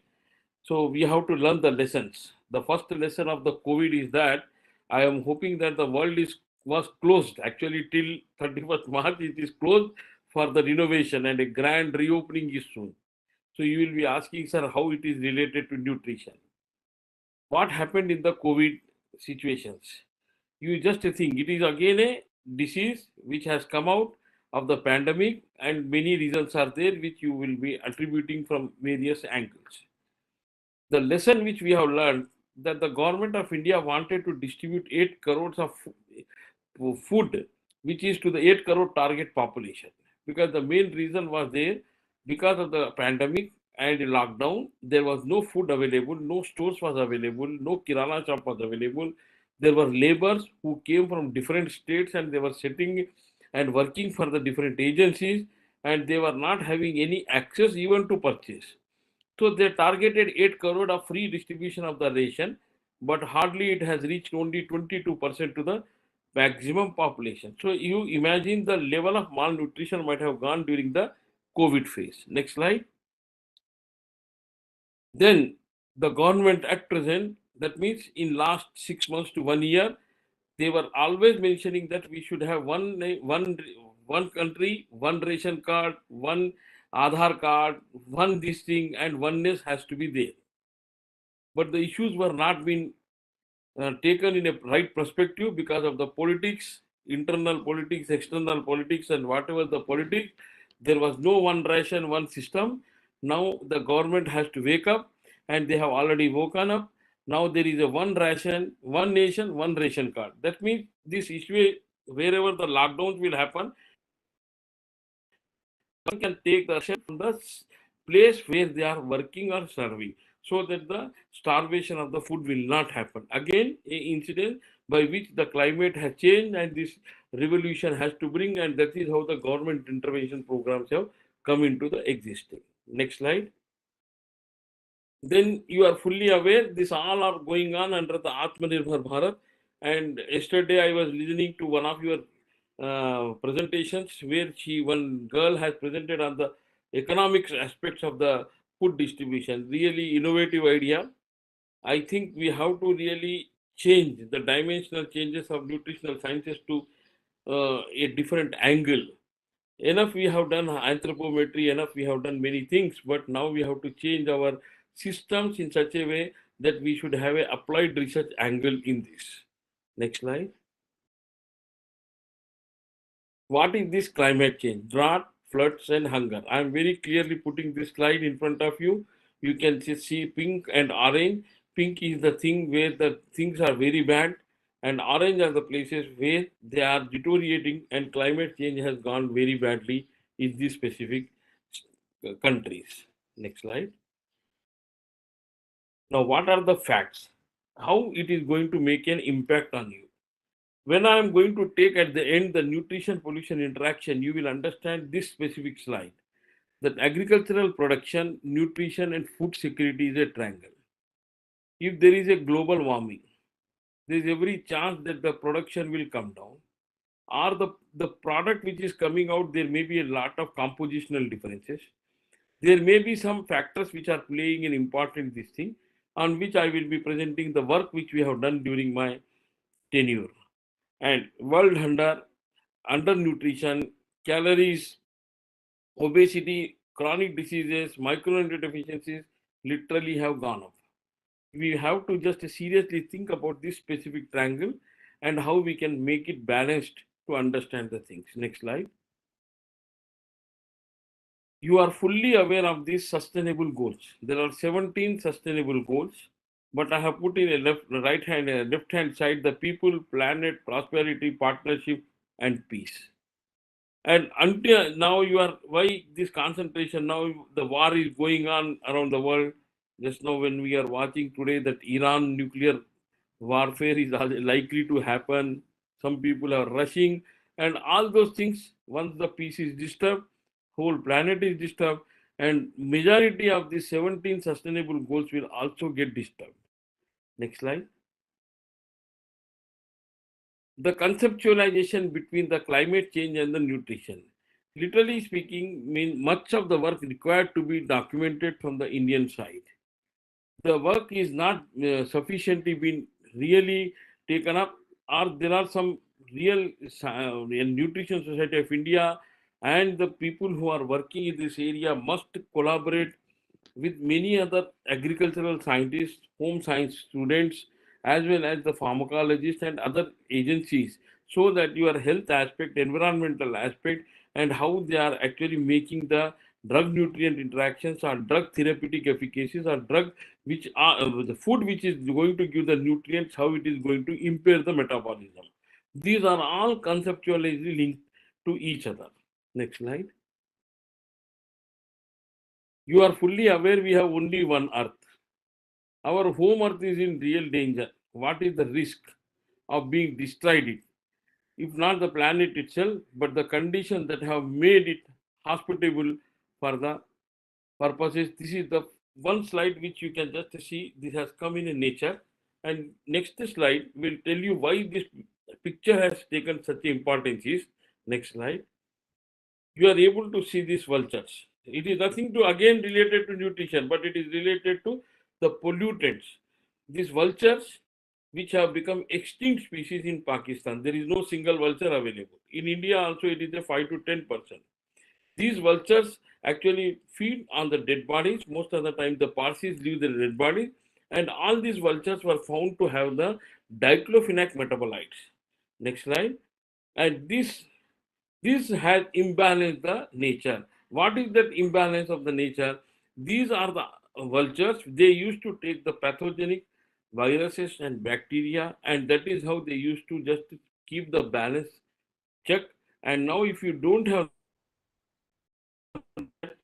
how the imbalance how happened because of the vultures, you may be thinking, what vulture ka iska kya rela hai? This is the relationship which you will have to understand. Next slide. This is one of my favorite pictures. If Dr. Kamala Krishna Swami, if she is there, we together made this slide. Many times nutritionists ask the question, what are the elements, what are the nutrients which are essential, which are not essential.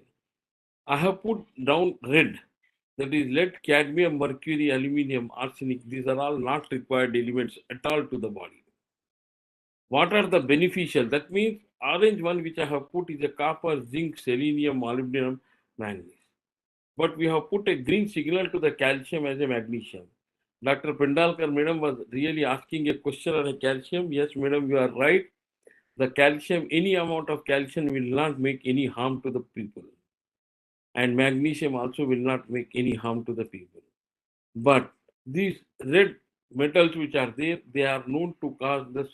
First thing is that they demyelate the brain, then affect the kidney, then they will acting on the hemopoietic system, not allowing the hemoglobin to be formed. But one caution is there, that is called as a subclinical toxicity. If you read some of the important documents, many a times the Americans say that American children, if they have a lead level of above 5 microgram per deciliter in the blood, there the abnormality in the cognitive functions is recorded. But our studies, even after 19 to 20 microgram, did not show. The reason we will go about it. Next. Now, next.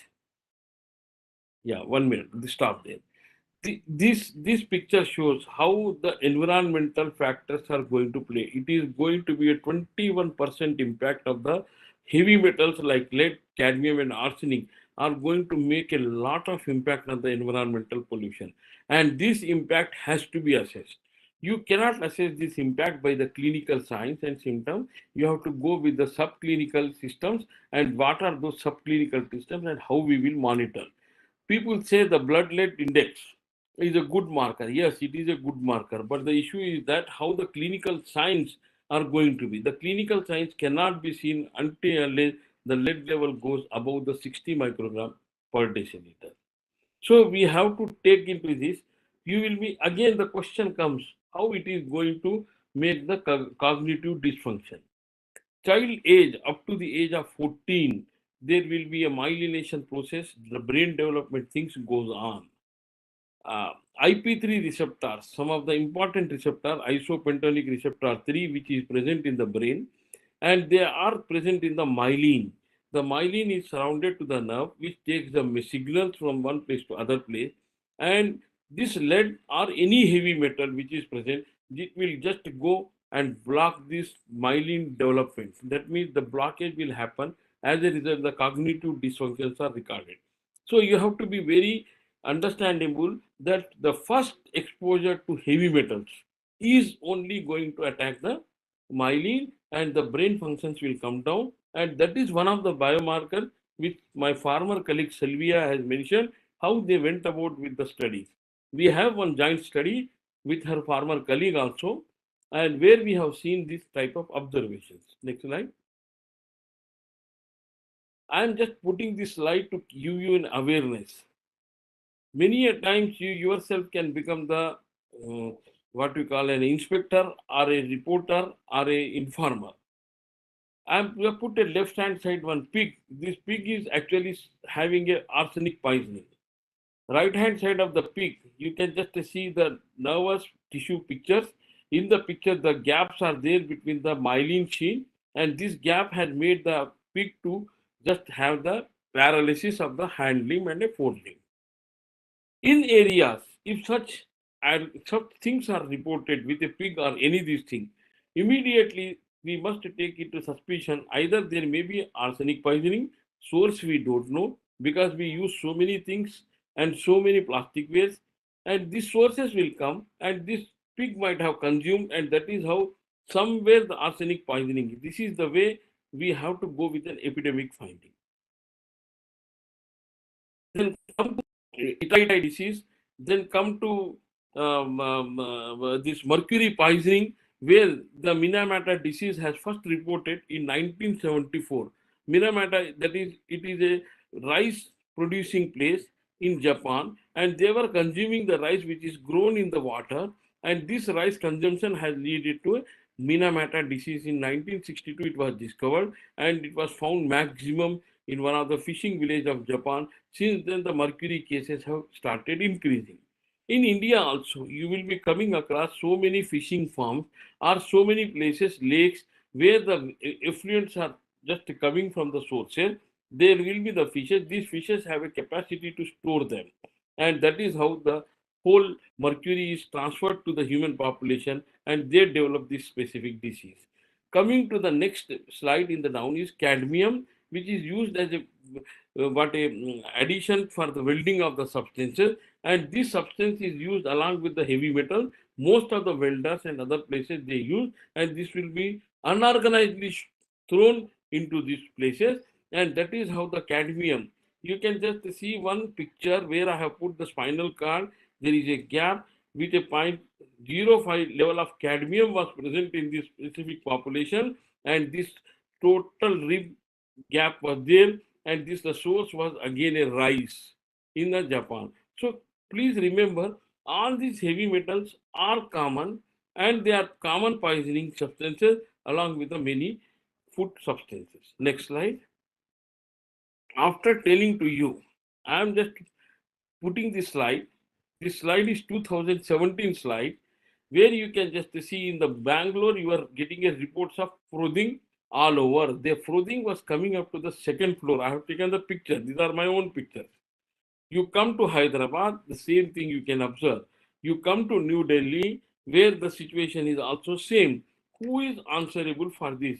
This is industrial waste or what waste, and it is just becoming a froth. It is not a froth, it is having a lot of heavy metal which are actually spread, and on the same places you are growing the local vegetables like palak, methi, kothmir, and all these vegetables which are sold, and they are the good sources by which the heavy metal directly goes and attacks, join with the chlorophyll and make a substance which we will be directly taking while you are taking your food.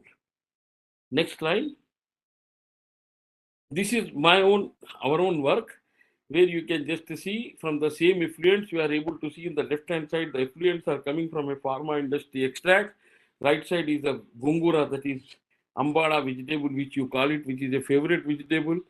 Down you are able to see the palak, and all these gungura and palak and all these are leafy vegetables which are the good sources of taking the heavy metals along with them.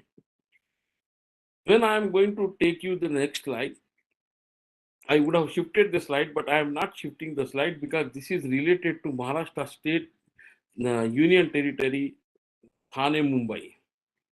In Thane, Mumbai, there was a lot of problem, and one of the industries whose name I may not like to disclose because of my compulsions. And this industry was actually manufacturing the lead, and this was situated on the river Talasari, which is connecting to both Union Territory Dadra Nagar and to Mumbai. Inhabitants as well as cow cattle, first report has come because the cow cattle were actually dragging their feet and walking, and many deaths have happened. And some population was also getting affected. They were all anemic. They have developed some type of nervous disorders. So the NIN team has rushed to that place, and we wanted to do the investigations. When we saw the investigation, the river bank is growing the ambada vegetable because that is the cheapest vegetable, good source of iron, and these laborers, they take this ambada and eat it. And the same ambada, after plugging your leaves, this will be given for cow cattle feed, and the cattle graze on that, and the cattle for eating this ambada. The company which is known, they used to run the company only in the night after 9 o'clock and up to the midnight 4 o'clock. If you stand near that company, you will be able to see the smell. If you see for one activity, the fumes which comes out of this factory, you cannot even smell for even 5 minutes. You will get fainted. That is the level of pollution it creates. And this is, then they will make a block of lead, and these lead blocks used to be in the premises, and under this the river used to pass. And this river, wherever and these vegetables are grown, all these vegetables were found to be becoming the high lead content or high heavy metal content. The question asked is why the palak or this vegetable, because lead has a empty orbitals. It needs electrons. The electrons come from the iron source. Wherever the chlorophyll is there, the electrons will come. Wherever there is a blood, electrons will come. So lead goes and binds to the chlorophyll, to the iron, to the hemoglobin, and that is how the lifespan of the lead in the body will go up to 6 to 8 years. It sits in a bone marrow, then it creates a lot of problems for you. Then what we have done, we went around the industry circle, 5 kilometers, 5 kilometers, 5 kilometers. Many schools are there, residential schools, and these residential school children samples were collected. You can just see the distance dependent lead levels and hemoglobin levels were found to be very, very sequentially. 5 to 10 kilometers, the hemoglobin lead levels were around 35, 5 to 10, 28, and 10 kilometers beyond 23. That means there is a relationship between the industry spreading the toxins inside the premises through various sources. So this is the picture by which you can understand how the lead levels are becoming important. Next slide. We have done all the occupational groups, but here I may like to concentrate on the traffic personnel. The traffic personnel, as you are thinking that he stands throughout the day and smells, no, it is not correct. The traffic personnel means he is on a punishment. And whenever he is on a punishment, he would like to come to us and he used to take a transfer asking us to give the high lead values. But it is not correct. The civil or traffic police, we have not found much difference in the lead level because they are always on the rotations. But we don't know. This is the study which I have done something like in 1999, and now the situations might be different. Next slide. If you see the blood lead level trends, now here again I have put a traffic area, right side I have put a occupational group. Why I have selected only lead? Because lead has a versatile use. It used to be in a petrol as a reduce the anti-knocking effect of the increase the anti-knocking effect of the lead. Now the 4-stroke engines have come. We are now lead-free petrol in the market. There are some still places where the lead petrols are available, but majority it has been replaced. And when you see the traffic area where the school children from heavy to moderate, you can see a very clear-cut distinction how the children would get used to exposed to this lead fumes.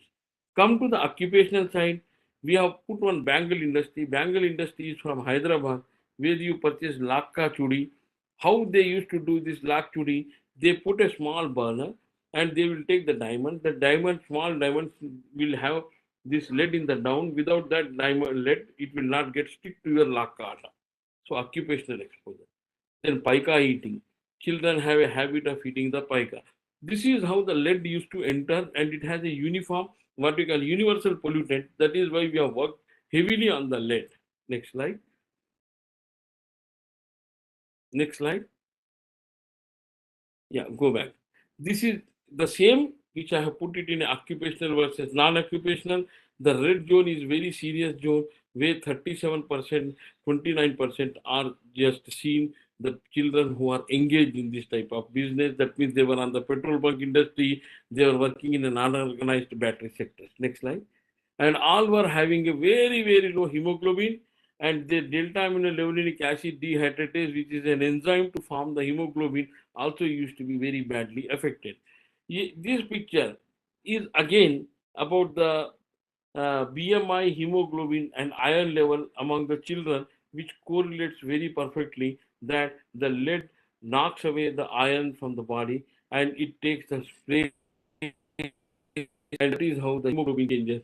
The A-lady activities which is reduced, they will not allow the hemoglobin to form, and lead levels will go on, continue to be increased. Next slide. This slide is very, very important related to pregnant women.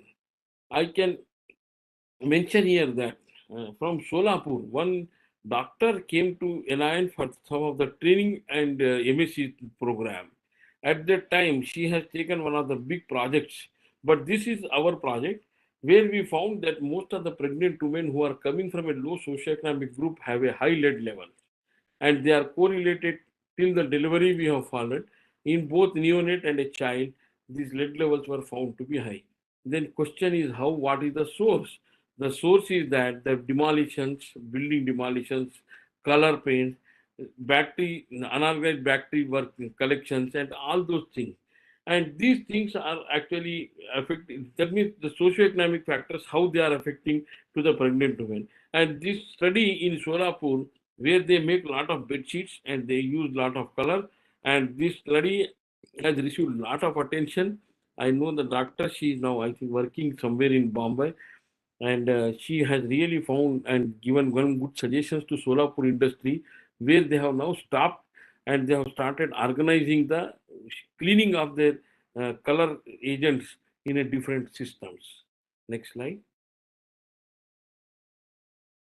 Now I am just coming you. Is it possible or not possible to control this pollution? Yes, if there is a will, we can do some intervention. If there is no will, nothing can be done. But it requires a strong political will. I can still remember some 2-3 strong political decisions during the 2000. I think it was government of Atal Bihari Vajpayee that he has taken a very serious view on this issue, and he has the person who has introduced the unleaded petrol from 2001. And here I am able to give you the picture up to 2014 or 12, where the lead levels have drastically came into the children. That means the intervention works a lot, and intervention needs a political thing. And we have literally seen the observations. You can just see in 1999, the lead levels above 20 micrograms used to be in 54% of children. It has come down to 2.5 in 2005.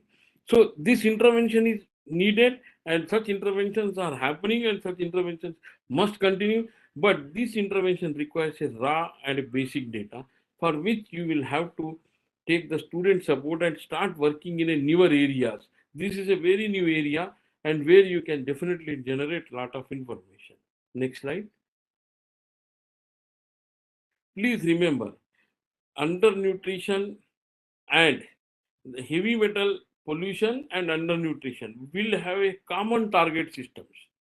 First, it inhibits the enzyme systems, alter the neurotransmitter levels, degeneration of myelin and glial neural elements, and it impairs the fine and gross motor coordination, and it lowers the IQ. That means it directly affects.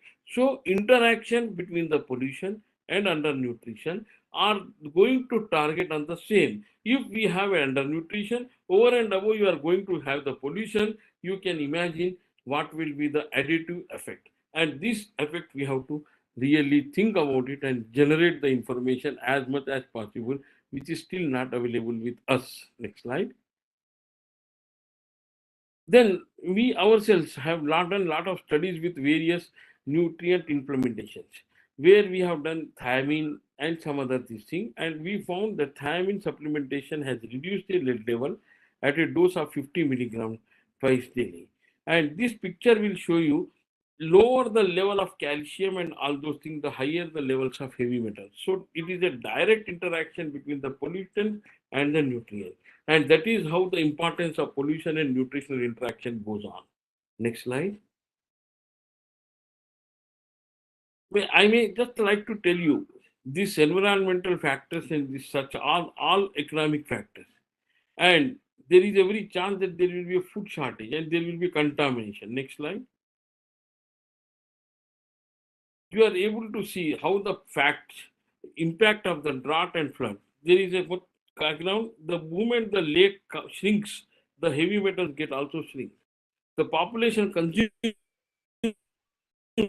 this again land. That means the sources we have to target, and these sources will happen, and it is impact of the drought. And the same rice or a wheat grown on the same places, it will have a high amount of lead. So there is a direct correlation between the nutrient and pollutant interactions. Next slide. I can only just tell you that this is how our food composition is going to be changed. The whole iodinization process which we have started is one of the interventions which we are thinking. But every time you can just see by this map how our major nutrients, micronutrients are getting depleted because of the exploitation of the situations. Next slide. And this is a simple slide where you can just see then the effects of type of greenhouse gas emissions, how they are going to make a change based on the moderate and other exposures. These slides are with you, and the students can take this slide and they can do some assessments in the poultry industry, dairy industry, and roots with a minimum number of samples. That is why I have kept it here. Please share these slides. Next slide. Are there any interventions? Yes, there are interventions because evolution is taking place. The evolution is taking place in 5,000 years. The maize has become like this. It was used to be like teosynate. Wolf have become wolf. And this is all because these evolutions are happening because of the natural way. Now, biotechnology has come. In the biotechnology, we are able to see these changes, and we require a large number of production because hunger index is going up. So we have to have the maximum amount of good food with the appropriate rich nutrients. Next slide.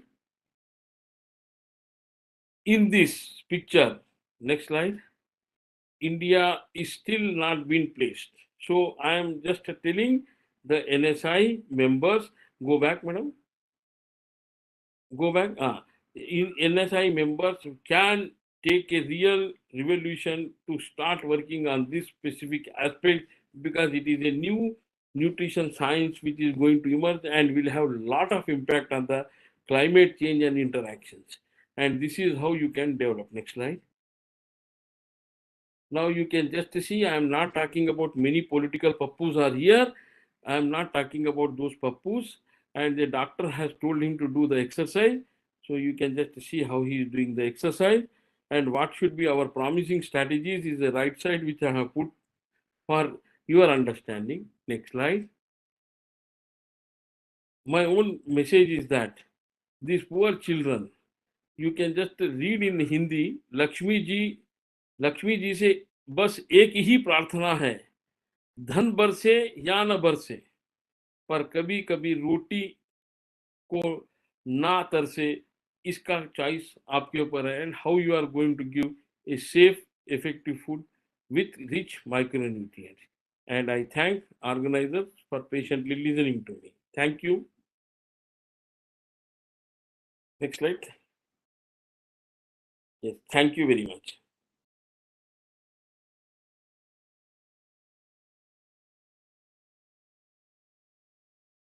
I want you to share the further slide.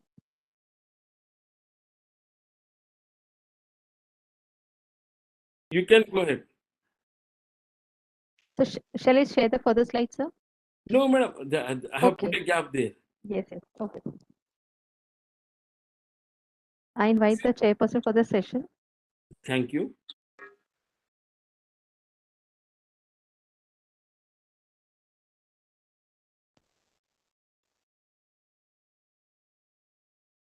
Dr. Prakash Itankar, sir, are you there? Am I audible now? Yes, sir. Hello. Yeah. Yeah, first of all, I would like to express sincere gratitude to Dinesh Kumar, sir, for having connected us with a very burning topic of, the food nutrition and the pollutants thereafter. Sir has really connected, fantastically the food security and the agricultural products with that of the human development. And the peak of which he has shown in terms of, the presence of diclofenac in the vultures and how vultures are going to be eliminated because of that.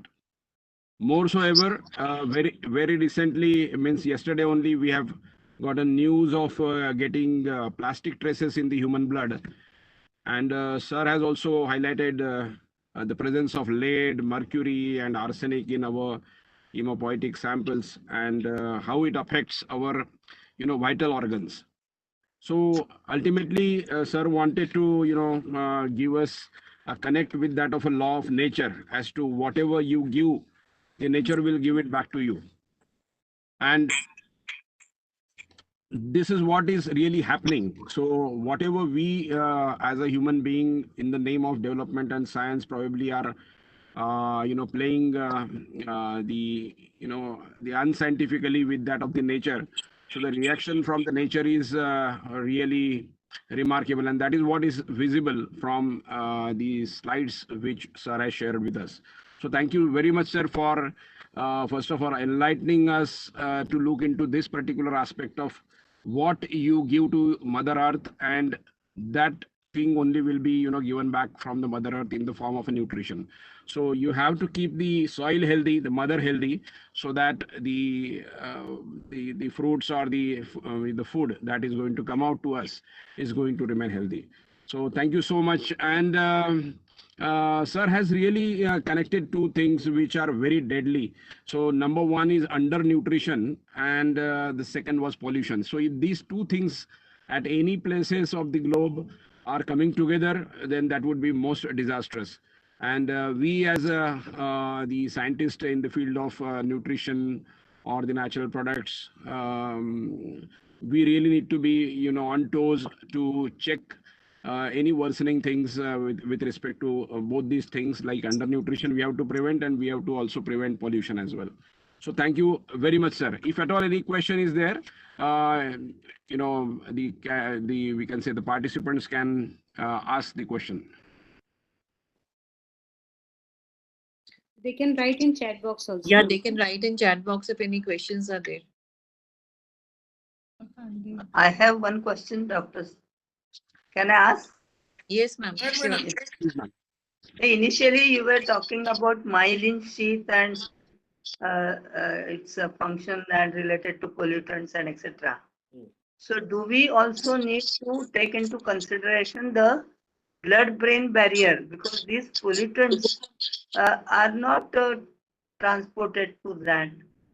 So how do we study about it in relation with this? Is it required or not required? Madam, there are there are no barriers for heavy metals. No placental barrier works, no blood-brain barrier works, because myelin is a developing tissue in a child, 14 years. Okay. We have to really take serious view, because we cannot take the bond. So that is why we say that you measure IP3 receptor activity in the blood. Okay. Thank you.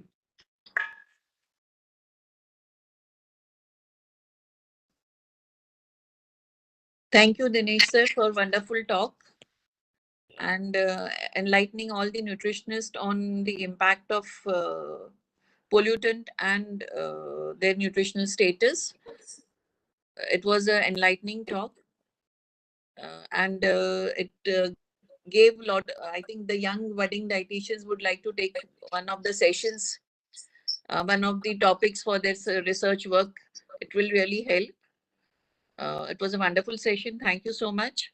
I would also like to take this opportunity to thank Dr. Prakash Itankar, the chairperson, for wonderfully summing up the talk. Thank you so much. And moving ahead with the next session. I just wanted to ask, sir, that can we identify the mercury levels in the fishes and how, because it's very difficult, is there any method how we can do toxins in the vegetables? Yes, you can take first atomic absorption spectroscopy, graphite furnace. If you want a further sensitive method, it is a ICP-MS. You are from Nagpur. You have a NIRI with you. Yes, we have NIRI with us. The NIRI is supposed to help you, but you have to go to the NIRI. That is the issue. Okay. Yes. Okay. Thank you. At IBM also this facility is available. Yeah. Indian Bureau of Mines. No, madam. They don't have. NIRI will have all the equipment. I did my They work have there to support also. you. They have to support you. Because what you can do as a nutritionist, you write one good proposal in collaboration with NIRI. Let your students go and collect the samples from the polluted areas, how the rivers are going. Then you will get. In fact, we are working. That means after my retirement, I am working with one what you call case where we are actually doing the petrol pipelines which are coming from some area to some other area, and the population exposure and their cancer status. And this type of studies are going to come to you also. Please take such projects, which are very, very important projects. Any relevance is there with alarming rise in cancer incidence of cancer patients and Madam, we don't have a data, but there is. Okay.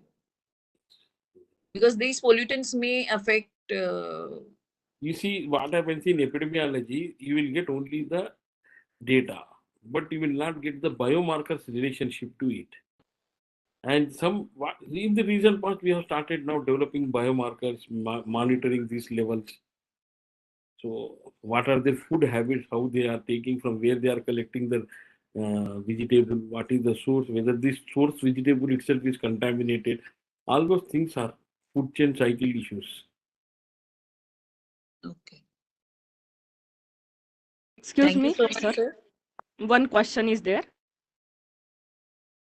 Can I ask? Yes, ma'am. Yes. I am Dr. Sumita Jain.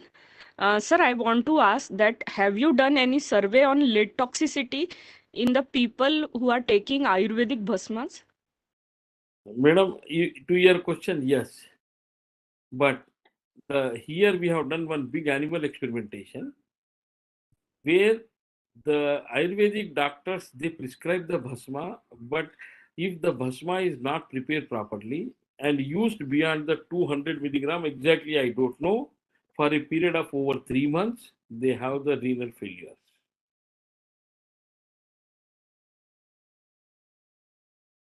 Okay, sir. Thank you. Thank you, Dr. Dinesh Kumar, for the wonderful enlightening Good session. wishes to NSI Nagpur. We are not able to meet physically, but you have conducted virtually the meeting. At least we are very happy that on behalf of NSI, as a vice president, most likely our general secretary will be complimenting each of you for this type of assignment. Thank you so much. And good luck. Thank you so much. Thank you, sir. Going ahead with the next session, I would like to invite Dr. Renuka Mainde to conduct the next session. Renuka, yeah, are you there? Yes. Thank you, Rita. So good afternoon, everyone. Moving ahead with our next session, I feel blessed and proud to introduce our dear mentor to all of us, Dr. Mrs. Sabiha Wali ma'am. Next slide, Shakti.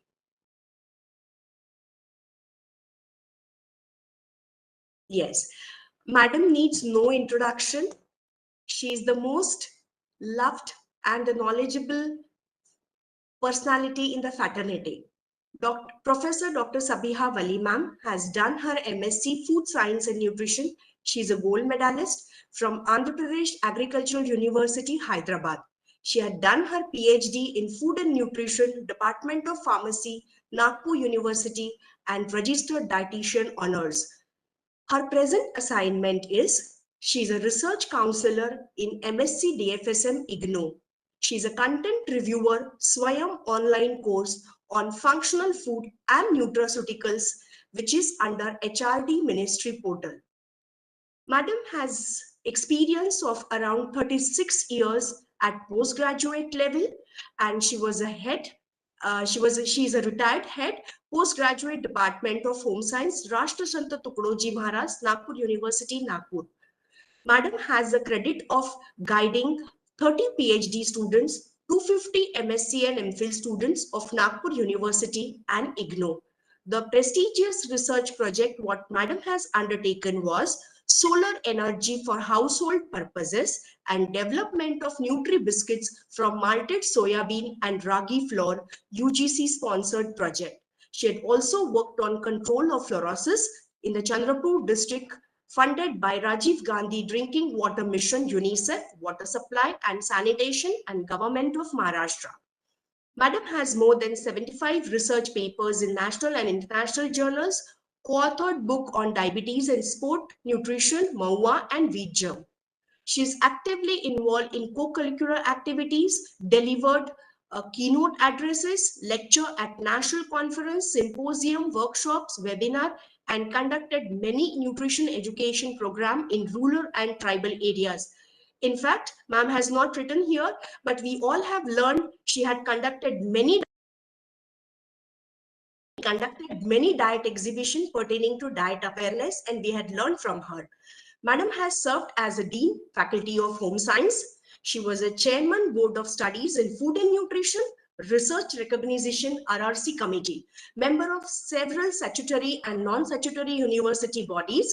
She is a life member and a guiding force to Nutrition Society of India Nagpur Chapter, Indian Dietetic Association Nagpur Chapter, Home Science Association of India. This is a very brief biodata I have read for ma'am, but thank you so much for accepting the invitation to be a chairperson, and over to you, ma'am, for the further conducting the session. Over to you, ma'am. Thank you, Dr. Renuka, for your kind introduction. We have been exposed to a galaxy of scientists from National Institute of Nutrition, Hyderabad, since yesterday. And I think we should thank the organizers for giving us this feast, this academic feast.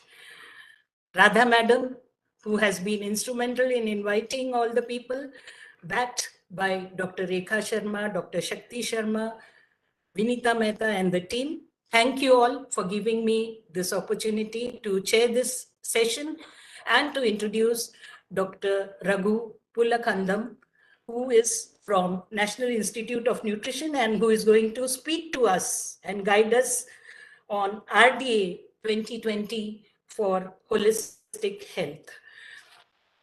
I have a very brief biodata of Dr. Raghu. Dr. Raghu has done his PhD in 2003 on interactions amongst retinol binding proteins from the prestigious Osmania University, Hyderabad.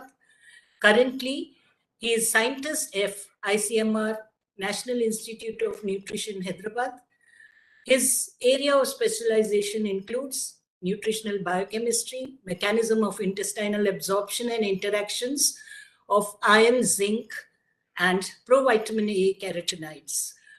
Now, he has to his credit 69 publications, plus he has authored one book, some chapters in one book.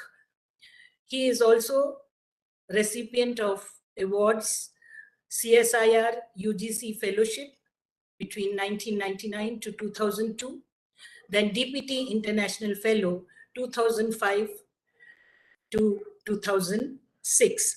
Now, Dr. Raghu will be basically telling us about the estimated average requirements and recommended dietary allowances for Indians. We all nutritionists and dietitians up till now were using the nutritive value of Indian foods, and that was supposed to be our Bible. But then the team of experts from ICMR has come out with the recommended dietary allowances and average estimated requirements for Indians, and this has come out. This report was published in 2020. And I'm happy to inform you that Dr. Raghu has been a resource person in the expert committee which has formulated this recommended dietary allowances. He is basically going to tell us what is the difference maybe. We always used to speak about recommended dietary allowance. Now we talk about the estimated average requirement.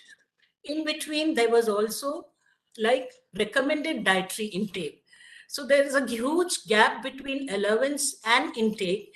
And I think to overcome with this committee has now come up with estimated average requirements for the recommended dietary allowance and also tolerable upper level. It will be really interesting, sir, to get all the information from you, because this forms a part and parcel of all the diets that are being planned or given not only to normal individuals, pregnant and lactating women, to patients and to all. And there is always a gap in planning. So I'm sure after your lecture, we will be, and the nutrition students will be much wiser in utilizing this report, which has been prepared so well by the team of NIN, with you also as a resource person. So thank you, sir, for accepting our invitation. And now I hand over to you to start your presentation. Thank you, sir. Thank you. Thank you, Dr. Wali, for that, introducing me to the audience. Can you now allow me to share my screen, please? Yes, sir. We have given you the sharing right. Yes, I could share the screen. Is it in slide share mode? Yes, sir. Yeah. Is it visible? Yes, it is visible and you are audible also. Yeah. The title of my talk will be a bit different. It's not holistic health, but if you adhere to nutrient requirements, of all nutrient requirements, obviously one needs to end up in the best possible health. And my talk will be because I understand there are a lot of nutritionists, but they want to know how these nutrient requirements are derived. And I'll deal with a few examples now. Today I'm taking it for zinc, and then I'll also deal with some of the tricky implications of the new requirements where the ER is specified in addition to RDA. Yeah, but before going into my presentation, this is very important to understand that there is homeostasis for each nutrient, which essentially means in addition to the intake or the food that we consume, there are physiological mechanisms that also takes care of the metabolism part of the nutrient. For example, if there is an intake, the nutrient is absorbed, it gets into the functional pool or into a storage pool, and then once its function is done, it gets excreted in the urine, or during the process it might get reabsorbed and ultimately it will get excreted. But if you look at the right side of it, you see there are dynamic interactions between intake, absorption or bioavailability, there is functional storage pool, and there is reabsorption and excretion.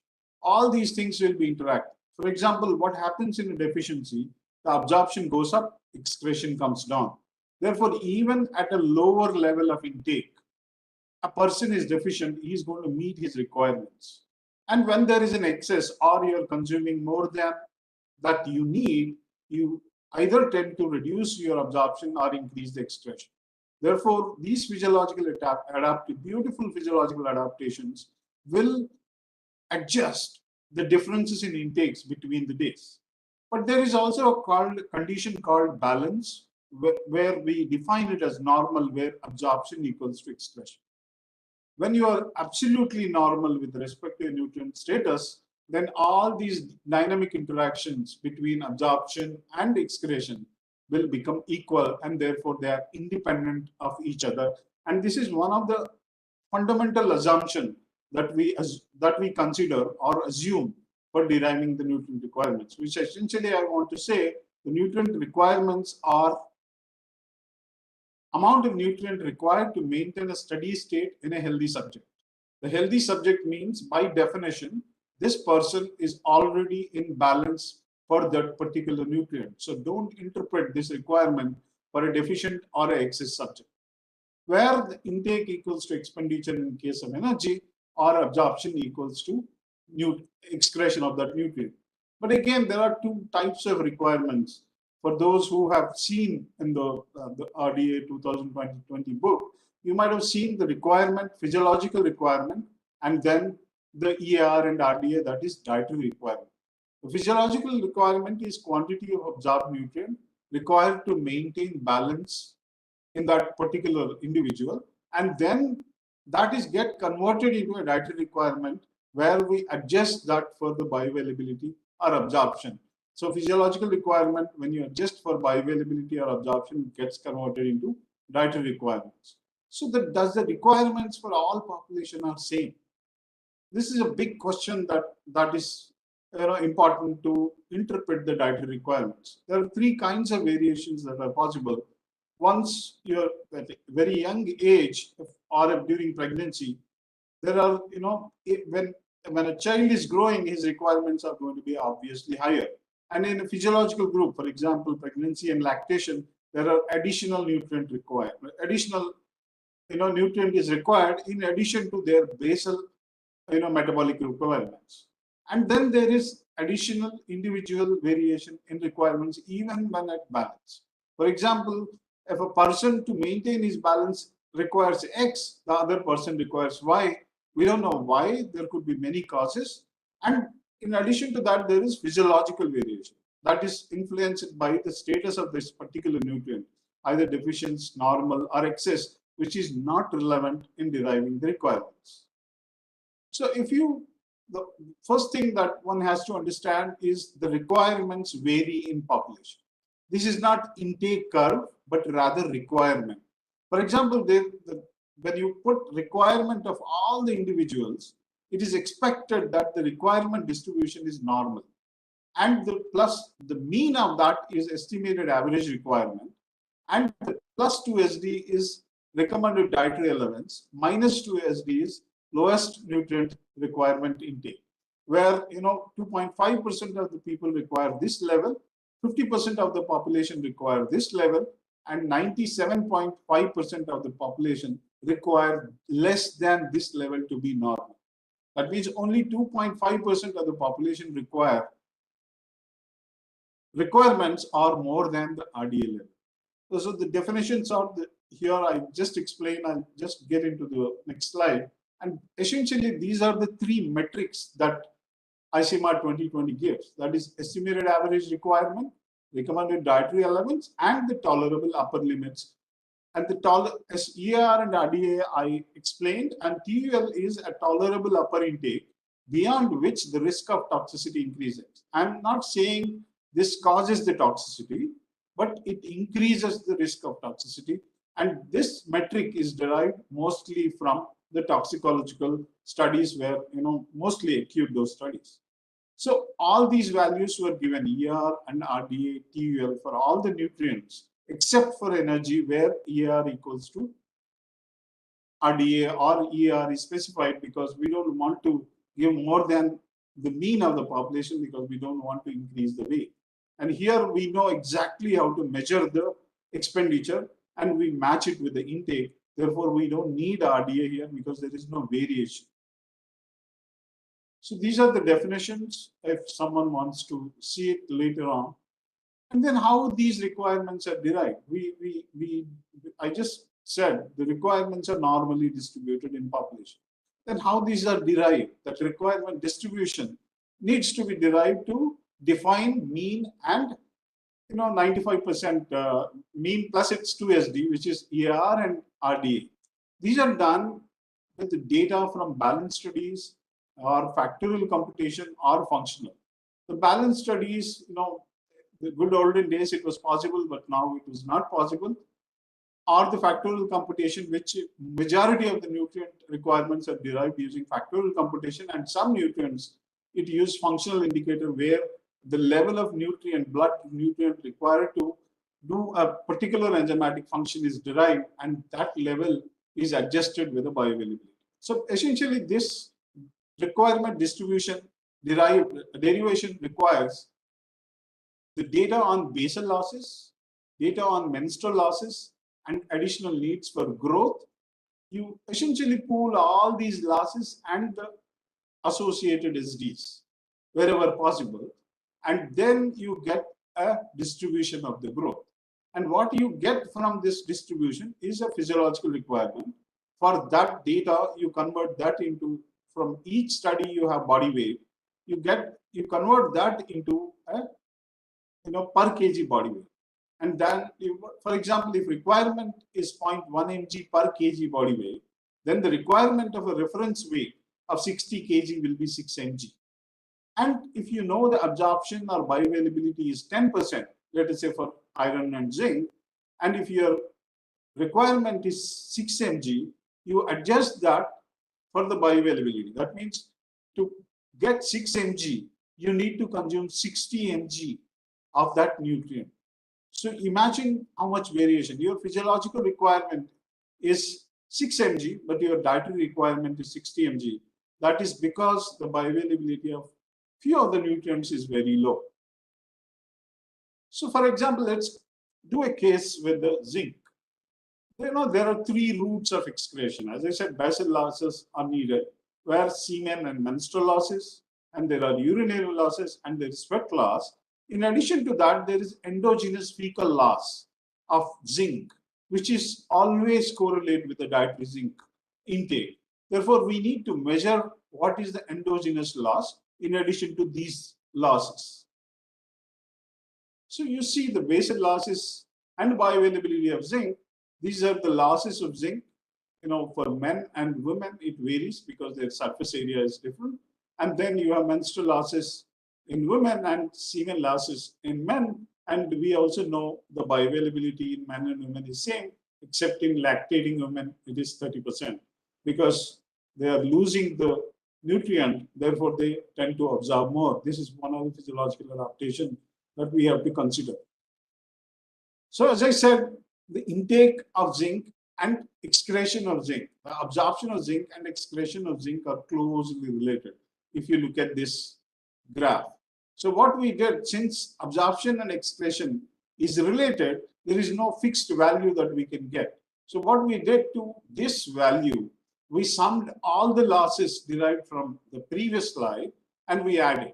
And then we measured what is the excretion at this level of excretion, what is the requirement for men and women separately, and you get a total endogenous loss of 3.3 mg per day per men and 3 mg for women. And that we adjusted to a mean body weight of 65 and 55. So when you calculate what is the kg body weight, 0.05 mg per kg body weight per day per man, and 0.46 per kg body weight per day for women of reproductive age, and 0.4 because we are excluding semen losses and the menstrual losses. So you get 0.04 mg per kg body weight per day, which we use for children and pregnant women later on. So these are the values you get, EAR and RDA. As I said, you get the physiological requirement of 0.05, 0.046, and 0.04. We impute that into the body weight, the ideal body weight, reference body weight that is used in the ICMR 2020 RDAs, to get the physiological requirement of mg per day, 3.25 to, it varies depending on the body weight.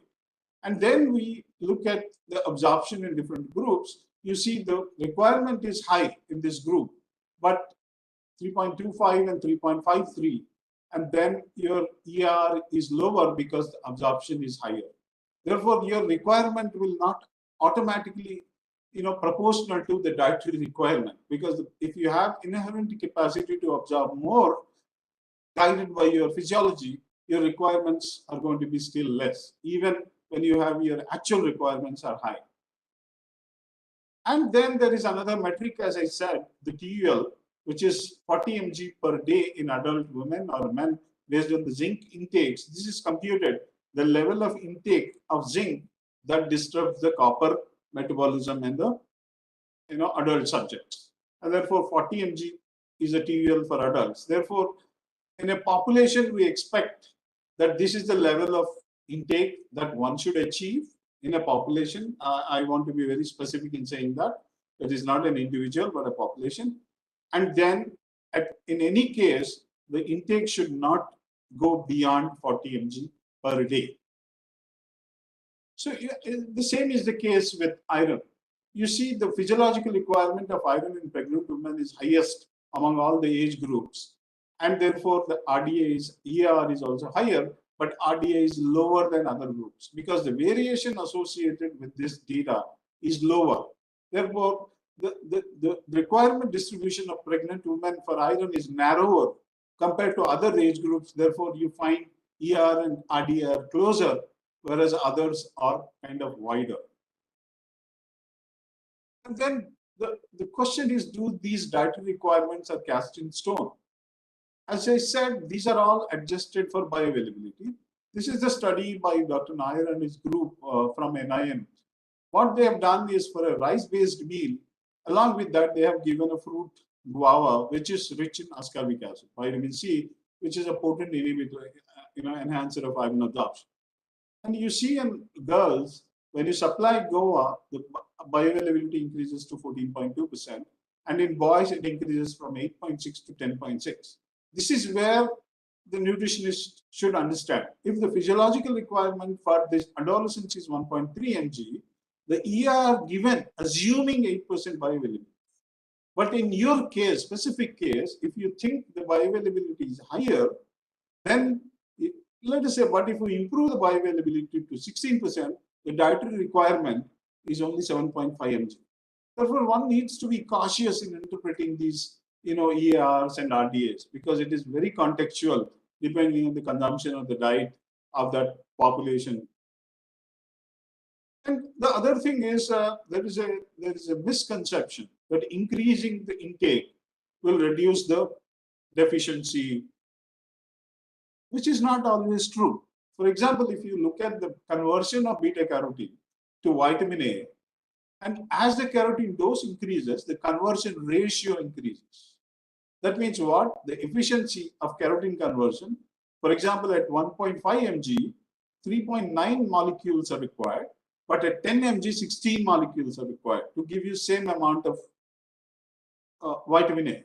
This means as the carotene increases, its retinal activity equivalence conversion ratio decreases. Same is the case with many nutrients because higher the dose, the lower the fractional absorption. So therefore, what one needs to do is to make sure that the bioavailability increases and rest of the job will be done automatically, but increasing the intake by doing whatever you want to will not translate in intended beneficial outcomes. It might happen, but it will not be as much as you want to. And another important implication of this is often we used to read a statement called 70% of the population consume less than RDA. I think many of the nutritionists are aware of this statement. But is this correct? As I said, RDA is above the requirement of 97.5% of the population. How come you say that 70% of population consume less than RDA? This is not correct, because only 2.5% of the population require more than RDA. But in fact, I read this as 30% of the population consumes more than the requirement, because 70% are less than RDA. That means 30% of the population certainly consuming more than their requirements. That is where one needs to understand. RDA is a level where the requirements of almost all population are lower than RDA. And when you say 70% of the population consumes less than RDA, now becomes irrelevant, because 30% population consume more than their requirements. So inadequate intake, and again, let us say ER and RDA, either you take whichever you take, whether this translates into a true deficiency? No, because there are biological adaptations. As I said, when the intakes are lower, the absorption goes up and excretion comes down. Therefore, the body adjusts to whatever the intake that you are taking. It has its own mechanisms to cope up with the differences in dietary intakes. Then, what way we can use these requirements is, one can use these requirements to predict the risk of deficiency in population, where you measure the risk of dietary inadequacy. So a person consuming less than RDA or more than RDA, less than ER or more than ER, it doesn't, in the true sense, is not deficiency. All that it can tell you, if you measure in a group of people, it tells you whether there is a risk of dietary inadequacy in this population, which you need to substantiate it with the biochemical and clinical data to decide whether a supplementation is required. So how it is used? How do you measure risk of inadequacy? For example, these are 0 to 30 is the requirement distribution of a population, and a particular person has intake of 10 mg. Now, since you don't know the requirement of this person, all that you know is a requirement of population, and that is distribution. So you don't know exactly what this person's requirement. So all that you can say, if 10 mg is the intake, this person is likely to be inadequate with respect to this requirement distribution by 85%, because he is in the -1 SD, so 34, 34, and 2.5. He is likely to be, his risk of inadequacy is 80 to 85%. But it may not translate in a true deficiency. So the risk of inadequate intake is defined as the area under the curve of requirement distribution above the usual intake of individual. If the usual intake of this person is here, it will be 75, 85%. If it is here, it will be 50%. It will be here. If it is here, it will be 34%. If it is here, is 95% likely to be risk of deficiency. But the problem here is, if you want to treat this particular individual, right? So you know 85% is the inadequate intake. You don't know the requirement. Therefore, what is the best bet that you can take is, if you put this person on at the RDA level, and you are sure that his requirement will fall below the RDA. If you put this person at the RDA, 97.5 times of the time you are true that his intakes will be lower than this. Therefore, you are likely to cure his deficiency if he has a deficiency, and it should be done in only short term, and it should be supervised. That means if one wants to use a RDA level, use for a particular individual and do it for a short time and in a supervised manner. But in a population, what will happen?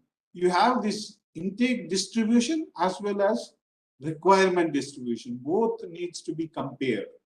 So how do we do that? Is you put a ER here and RDA here.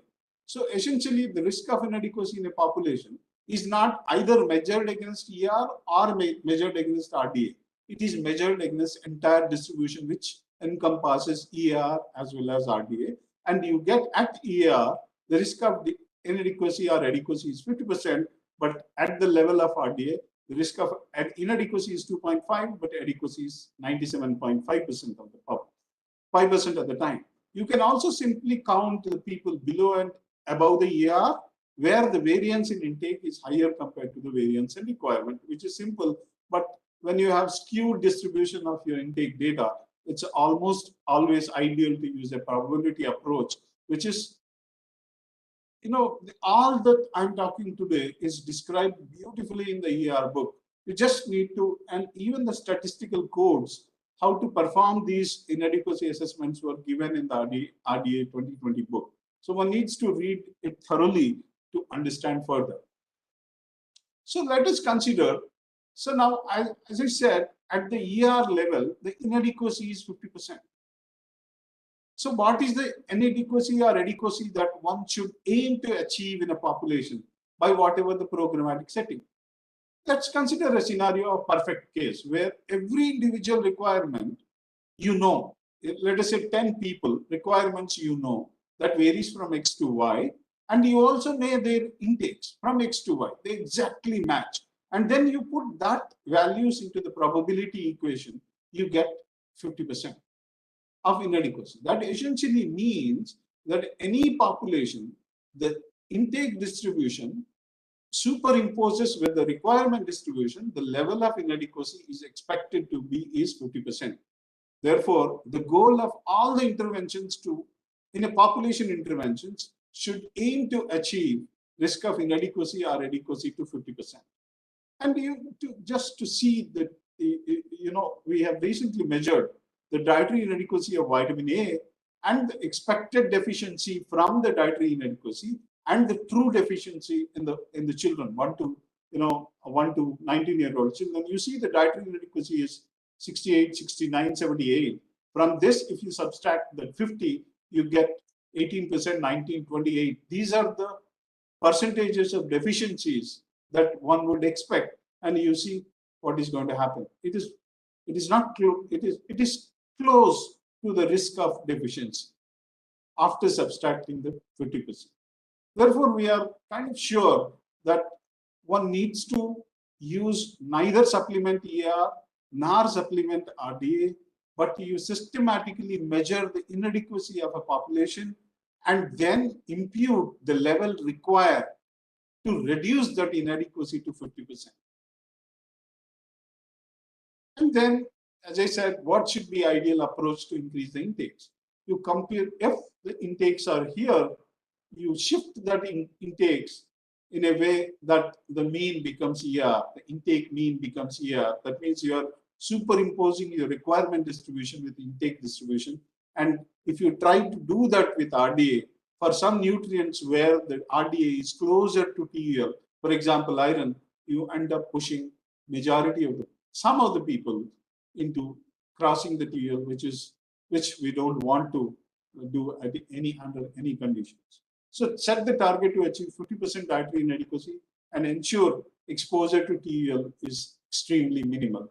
So the ideal way is to shift it to the distribution, population intake distribution closer to the ER, where you get dietary inadequacy of 50%. And you see a case scenario.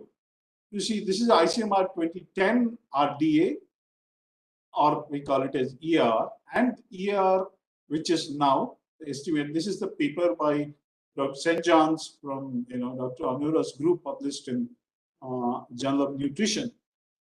You see the dietary inadequacy against RDA 2010, it's 80%. But if you, because the ER is lower than previous RDA, it was much, at least 20% lower. And when you, on top of that, if you impute 10 mg per day additional intake through your salt and fortified foods, the intake, the inadequacy reduces below 20% in majority of the groups. But to that, if you add IFA supplementation, this data pertains to WRA. If you add IFA supplementation, the risk of inadequacy reduces almost close to zero, but you start seeing when both fortification and the supplementation are being given, some of the groups, you see, in some of the states, you see the risk of excessive intakes goes beyond 54. Therefore, one has to aim to reduce the inadequacy to 50% and at the same time, make sure that none of the population crosses the TULs. So the implications of ICMR 2020 are EAR should always remain the population requirement metric, definitely not the RDA, and the goal of all population-based nutrition programs. I want to be very clear here. I don't supplement either at EAR level or at RDA level. You consider what is the intake, usual intakes, to that add some X nutrient, X amount of nutrient to shift the inadequacy of that population to 50%. So therefore, the goal of the population-based nutrition programs all put together, it is supplementation, fortification, whatever, should be to shift the intake distribution close to requirement distribution, that is to achieve 50% dietary inadequacy. As you know, I just put this slide just because when Dr. Sylvia presented, what is a balanced diet that gives, in the ER 2020 book, these were given in the appendices. If one can read, what are all the food, someone needs to consume to get all the ER and RDAs of that particular physiological group. So I request all of you to refer to these tables in the appendices, which is after page 314 in the 2020 book. And because these are some of the very good reading material, ICMR 2020 book, which in itself is a complete information is available. But if someone wants to read more about, there were NFI bulletin articles from Dr. Nair and Dr. Anura in 2015 and 19. And there is also a recent paper in Journal of Nutrition by Ghosh et al., which from this paper we actually learned what is ER and how to derive all these things. And yeah, these are some of the total RDA and ERs, ER, and this is RDA and this is the TUL if someone wants to refer, because I understand these slides will be shared with all of you later on. And these are the R codes which are given in the RDA book. You can simply put your data, use these codes to generate the inadequacy estimates. And as you can see, it has both RDA and ER, right? So you're comparing your intake distribution with the entire requirement distribution. Thank you, and I'll stop it here. And I'll be happy to answer questions if any. Yeah, can I answer? Yeah. Thank you, Dr. Raghu, for that wonderful presentation. So precisely, you have given an ocean of knowledge to us.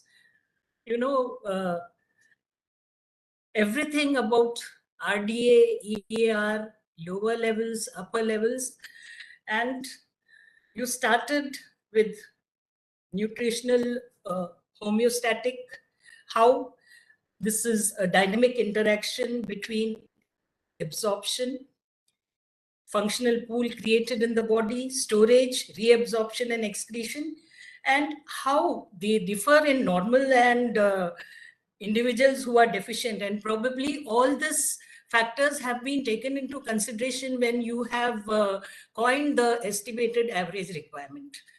Then you have also talked about how physiological requirements also have been taken into consideration. They vary according to age as well as different physiological conditions. And one thing which was very interesting, which you pointed out, is everybody wondered why you have not given energy values. But you have very nicely specified why energy values are not given, because already we are faced with problem of obesity. It has become a pandemic, and that is why maybe if those values are given, it may lead to worse conditions. So you have justified why this has not been given. And then very well, you explained how requirements are derived from healthy population, based on data from healthy population. The best part is the beautiful factorial computation that has been done, taking into consideration the functional indication of that particular nutrient also. And then you also added that here you have also made 10%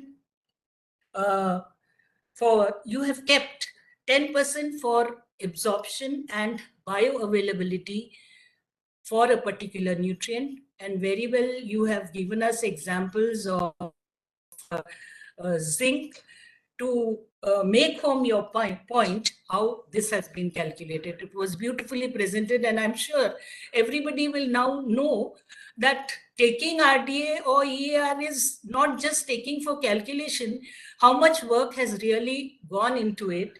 And we understand that the computation is not so easy.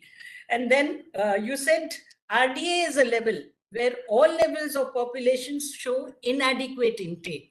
So I was wondering why is this such inadequate? Because then I thought maybe the allowance, when you say allowance goes to any level. But when you say estimated average requirement, that means it specifies this much has to be required. So this terminology has therefore been coined, and I'm sure this is going to help us more. And you also justified saying that at EAR level, the risk of inadequacy is 50%, whereas at RDA level, the risk is 2.5%. I would like to ask you here, oblique 95% you have written. So that is 95% of the population, or what does it indicate? Yeah, if you take EAR level, for example, if a population is consuming EAR level, you expect the inadequacy to be 50%, adequacy to be 50%, because that is a mean requirement of a population. But if you shift everybody to a RDA level, because RDA is a requirement of only 2.5% of the people need that level. Therefore, you will always get 97.5% adequacy and 2.5% inadequacy. But if you see this, because we compare intake distribution and requirement distribution of independent data. We don't know what is the requirements of each individual in that population. Exactly. Therefore, the best case scenario, for example, let's do a little bit of reverse engineering. If you know requirements of all people, it's an example, and their intakes, let us say each person is meeting his intake requirement by intake. Then you put that into an inadequacy estimate, you get 50% inadequacy. That means all that one needs to do is, when you put the graph of requirement distribution on top of the intake distribution, it should superimpose an ideal condition where you get 50% dietary inadequacy. Okay. I think I'm clear. Yes, sir. Yes, sir. And then you concluded so nicely that what should be the ideal approach to increase intake. You said shift closer to the EAR, but remain below the tolerable upper level. So that has to be the watchword when we are planning diets, and the goal should be to reach 50% level. So this is the carry home message for all of us nutritionists from Dr. Raghu. It was a beautiful session, and I am happy that I was given this opportunity to chair this session. And maybe we would like to have more from you, because when we go through this report, we have a number of questions. But at least now, I'm sure all the nutritionists and dietitians present, the basic questions which they wanted to ask, after going through this report, you have cleared it beautifully, especially showing us the factorial computation. So thank you so much, sir, for this session, for being with us today. And once again, I thank the organizers for giving me this opportunity. I hand over to Dr. Renuka. I just want to thank Dr. Radha. Yes, exactly. I have thanked her initially because she is the person who has coordinated and brought everybody together and given us this feast for 2 days. Yes, so absolutely. We cannot thank her enough. Yeah. Yes, thank you so much, Raghu sir and Dr. Mrs. Wali ma'am, for such an informative concluding and the entire session from the Raghu sir. But I have just got one question, sir. Yesterday we had a talk from Hemalatha ma'am. There she had mentioned about the consumption of carbohydrate should be around 30 to 40% of total calories. And then she said about 15 to 17% should come from proteins. So my question is, where would the remaining calories should come from? Fat. So it won't be too high, sir, fat? No, but good quality fat can be used, no? Yeah, I think, see, I don't remember these values exactly, but in the ICMR 2020, there is something called AMDRs, acceptable macronutrient intakes, where they specify what is the level of, how many calories should come from the carbohydrates, fat, and the protein. I think PE ratio is something that is very important. Quality of the protein, it depends on that. But so where we will get that? May I come in? In the ICMR 2020 book. Okay, sir. Okay, sir. Okay. May I come in? Yeah, sir, please. Yeah. Here, Dr. Hema, yesterday she spoke about only cereal contribution, not total carbohydrate contribution. Carbohydrate will be present in all other foods also. So total some energy coming from total carbohydrate should be around 50 to 60% energy should come. So there will not be any gap until you. That is a misleaded, no? So it is not it is only exclusive cereals. She said that it is around 30 to 40%. Okay. Not that total 20% energy from 15 to 20% energy from fat, and good fat is also yes. there. Another some even less than up to 30%. 30% energy should come from fat also. Fat is also required, but quality fat is required. Quality fat, exactly. Yeah, that's what. Okay. Yes. Thank you so much. Thank you, sir. And thank you. Per kg computation is also very good, sir. It is going to help everybody to calculate a lot. Otherwise, we were just taking into account the values that were given. Now, if it is taken per kg body weight, that will be more meaningful, I suppose. Right. Absolutely. I have one question, if time permits. See, when we say carbohydrates, I understand nowadays the carbohydrates by difference are calculated only by subtracting protein, fat, and moisture and things. And the fiber is not excluded because soluble and insoluble fiber is not estimated routinely when we ask for proximate analysis. So I suppose there will be a lot of available calories from carbohydrates and the total carbohydrates. There is going to be a difference in that. And then again, of course, the complex carbohydrates and that remains. But still the soluble fiber and the crude fiber, that difference and this total carbohydrate, that is a bit confusing. I mean, I find it a bit confusing. Yeah, I'm not, I work mostly on micronutrients, so a bit lost in that. But I'm sure these things were taken into account when the energy allowances are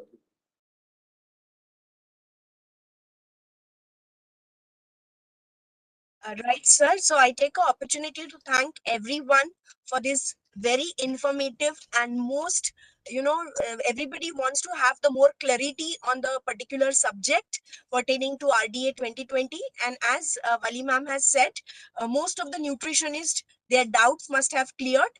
And over to Dr. Shakti Sharma for the further session. Thank you so much, everyone.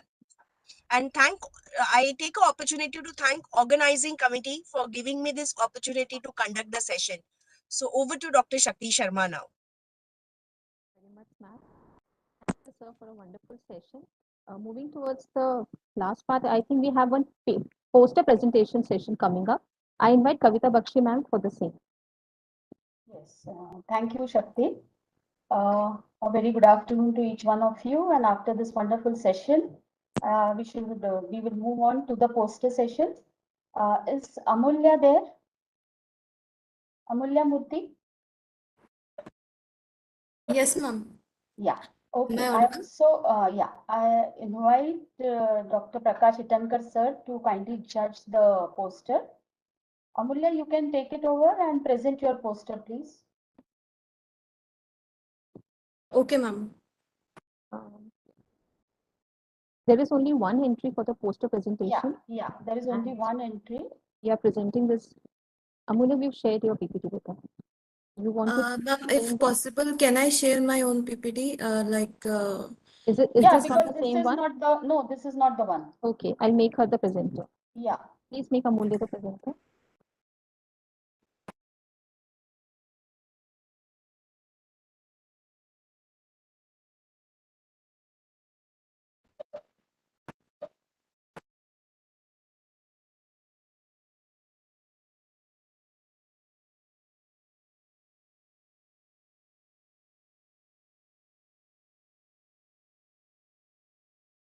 Make her the presenter again.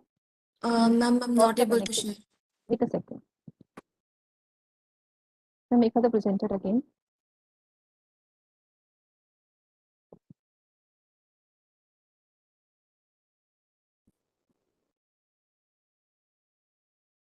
Itankar sir, are you there? Yeah. Itankar sir. Yeah.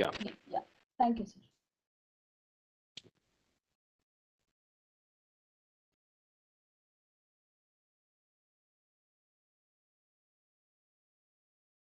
My slide is visible? Yes. Okay. Yes, Amulya. Yeah. Okay. So, very warm good evening to one and all. I'm Dr. Amulya Murthy.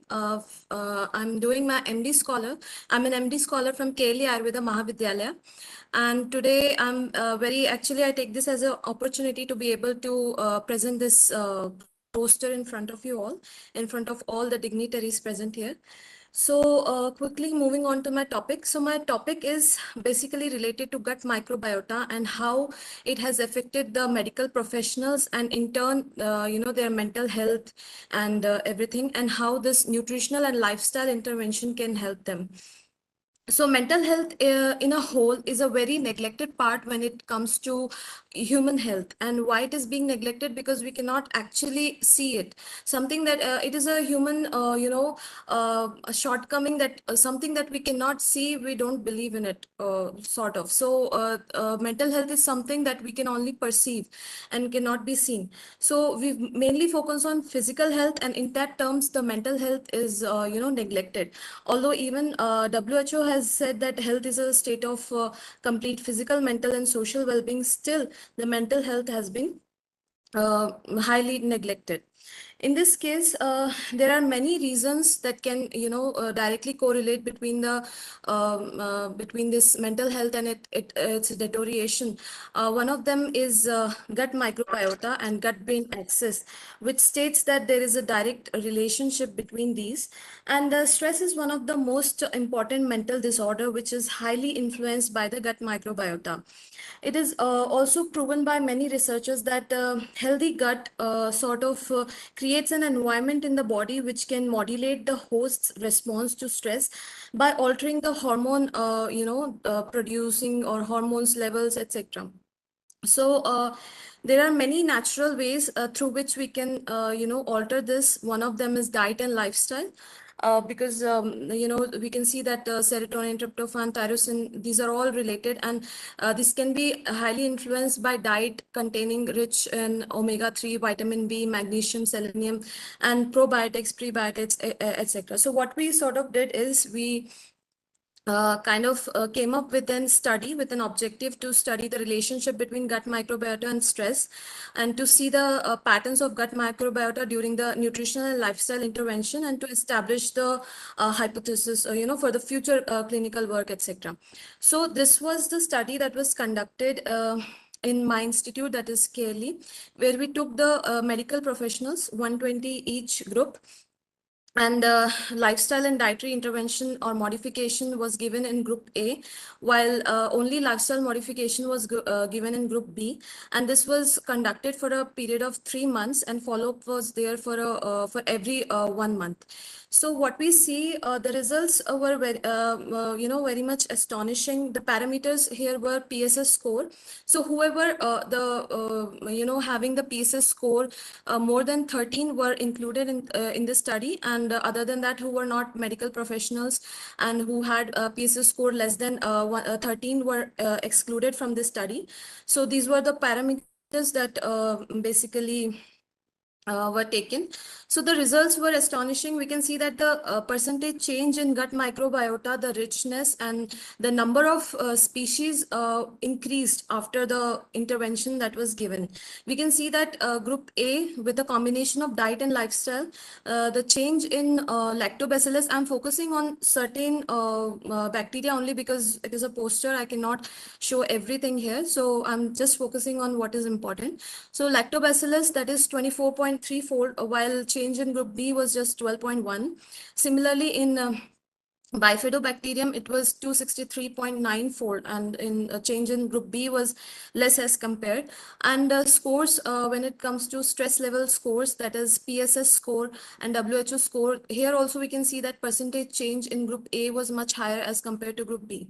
So the discussion in all is that the results depicts that group A, that was given the lifestyle and dietary intervention, showed clear changes, and there was increase in richness of gut microbiota and number of gut microbiota, and also the stress and anxiety score reduced to less than 13 in group A as compared to group B. And the possible reason behind it is alteration of lifestyle. So when we saw their lifestyle pattern and dietary patterns, there was a huge gap between the nutrition intake and nutrition outtake. So this sort of given them the nutrition and all the probiotics and prebiotics required, and also change their lifestyle altogether.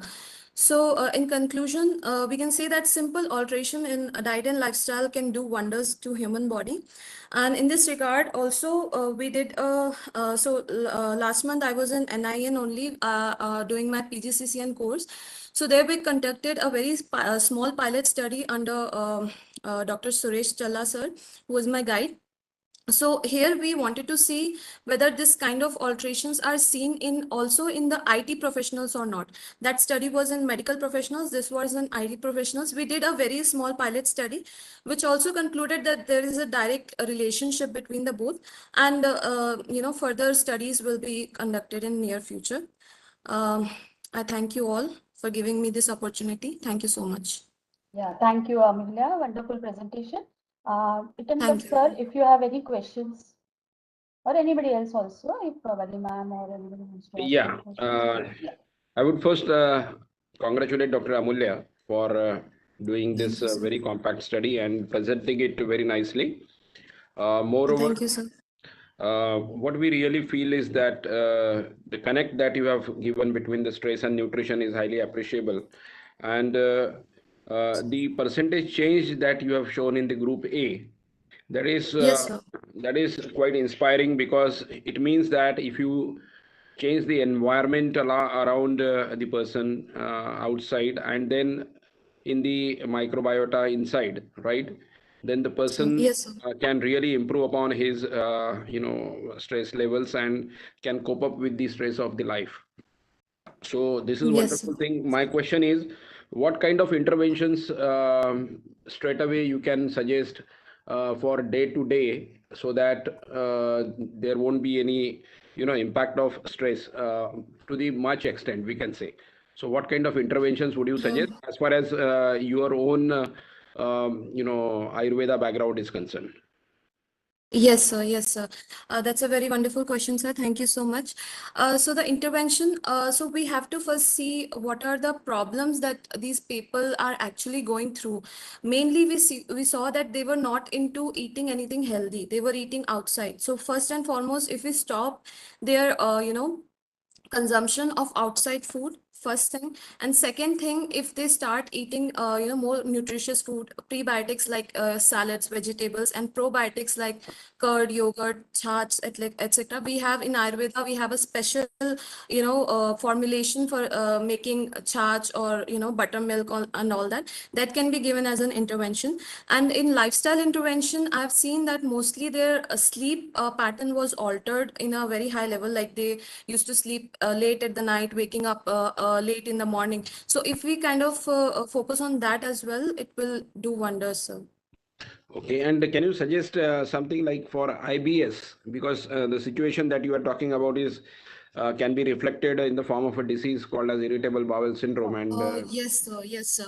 so, Yeah, can be like a part of it, not completely that. Yes, sir. In IBS, for IBS in Ayurveda, we have like very nice, intervention. We go with different formulations. If you're considering diet, then we go with different formulation relating to buttermilk or like curd and all that, and we add sort of different herbal, formulations like Trikatu and all that. What he does is it basically balances out the gut microbiota in all, and thus the patient sort of feels relief from that.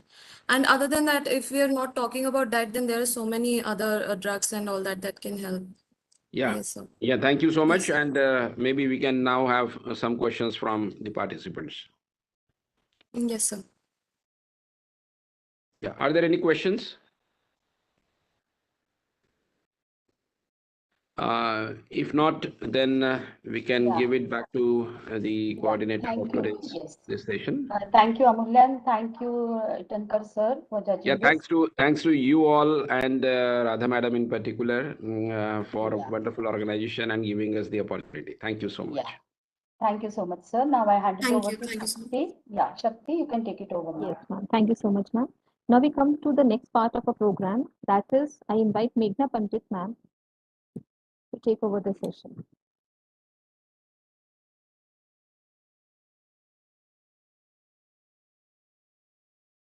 Thank you so much, Shakti Sharma, ma'am. Am I audible? Yes, ma'am, you're audible. Yes, ma'am.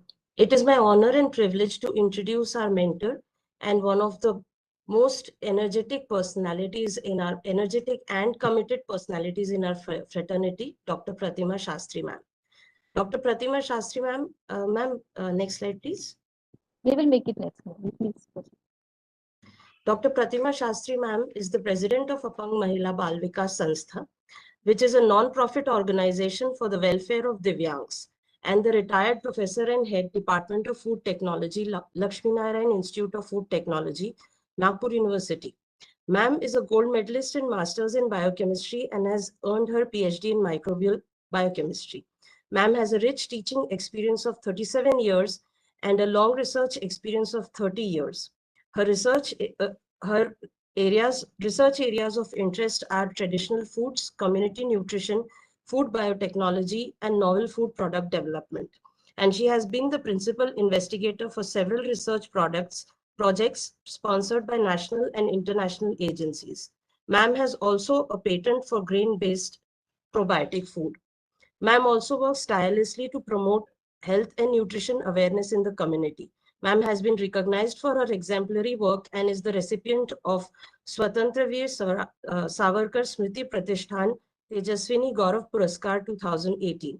I invite Dr. Pratima Shastri ma'am to talk about the newest product of Ashadeep, the Nutrition Rehabilitation Center of Apang Mahila Bal Vikas Sanstha, named Shaktida. Dr. Pratima Shastri ma'am.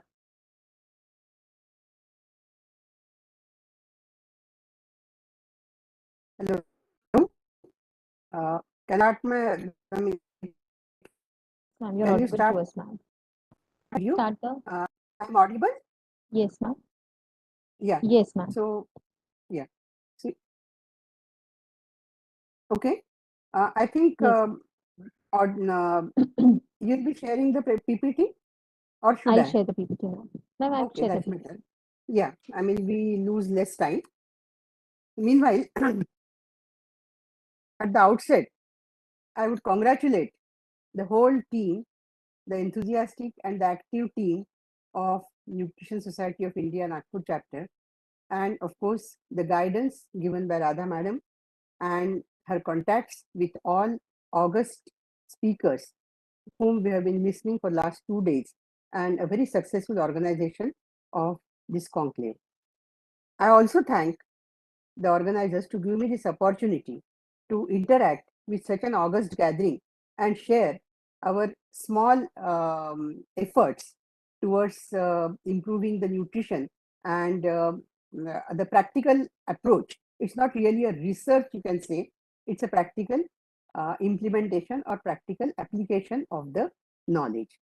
Our Ashadeep Apanga Mahila Bal Vikas Sanstha has a nutrition and health center, and since last many years, 25 years, more than 25 years, we are committed to, we are consistently engaged in promoting traditional knowledge, promoting local resources, apply simple technology, and work towards nutrient enhancement of the simple products. And keeping in track with this, I am today presenting a traditional food sattu with an enhanced nutritional benefit. So next slide, please. Next slide, please. Yes, Hello? I'm making it next. Yeah, sure. Yeah. So this the product that we can say we are launching today, we have many other products and that I'll be sharing at the end. But this is called as Shaktida 5-grain Sattu. This has got grains for energy because grains have more carbohydrates. Then legumes for strength. Of course, legumes do have carbohydrates, but they have more proteins. And then we have some sprout components for vitality. So these all are put together and the 5-grain Sattu is designed.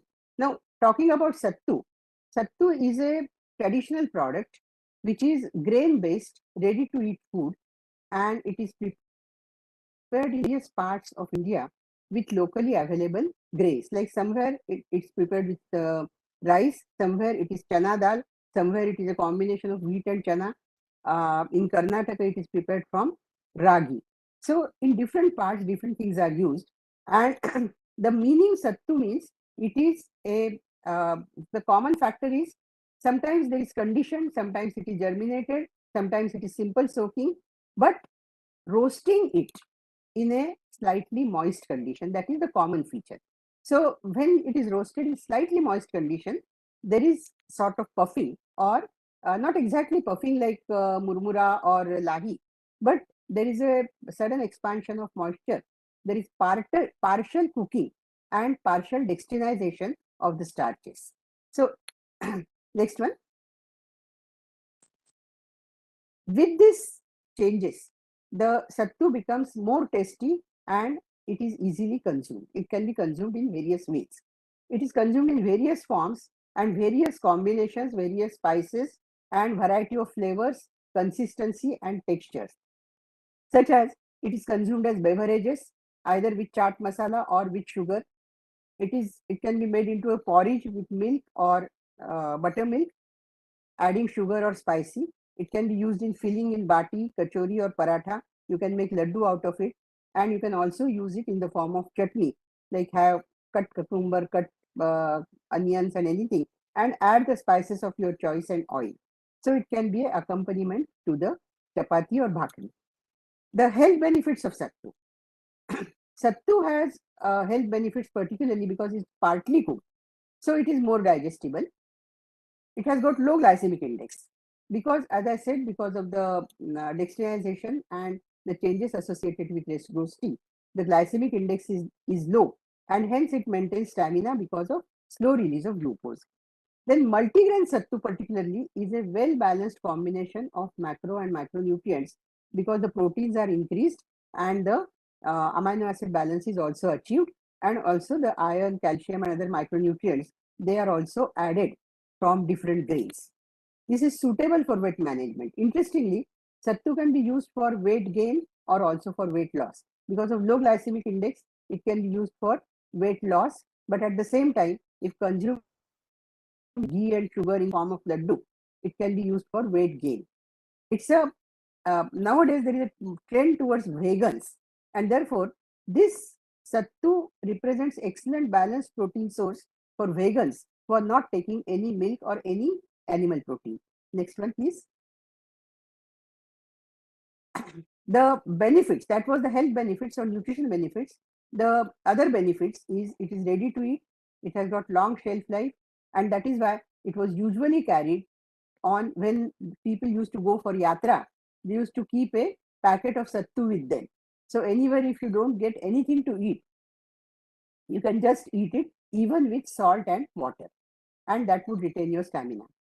So it is easy to carry and reconstitute. It is based on local produce in different parts, and hence it has got high acceptability. Then the technology is very simple and it is cost effective. And because it is prepared from local produce, it supports the local farmers as well. Next one, please.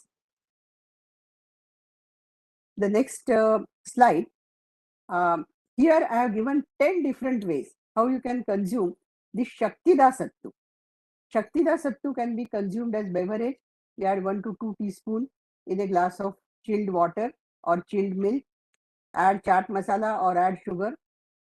You can use it as milkshake or porridge with curd or buttermilk. You can use it as lassi. You can prepare, you can add spices or you can add jaggery and use as a filling in paratha or kachori. You can add it into chila, thalipit, cutlet, any type of snack you are making, or even upma or anything. It will enhance the protein value. It can be made into a raita or chutney as an accompaniment in meal. It can be just spread on fruit, a bowl of fruit, or on a bowl of salad, and it can be used as a topping on that.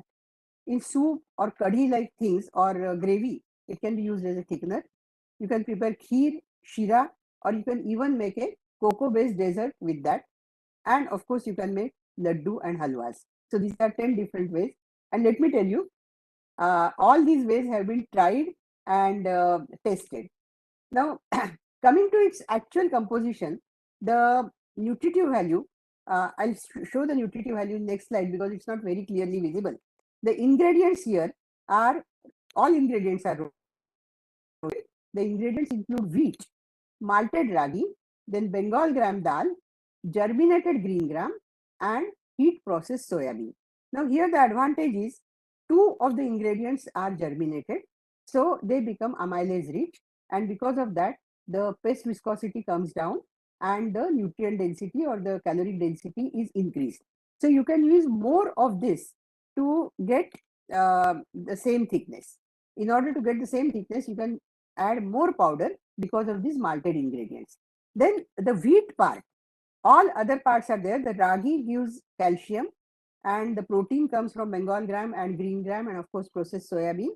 The soybean, whatever small fat it gives, it has got good essential amino acids, and we can have a variation in this sattu formulation wherein wheat can be replaced either with rice or with jowar, so that if there is a requirement of gluten free, then we can have the combination, a roasted food based on all other combinations except wheat. We can use jowar and jowar or rice.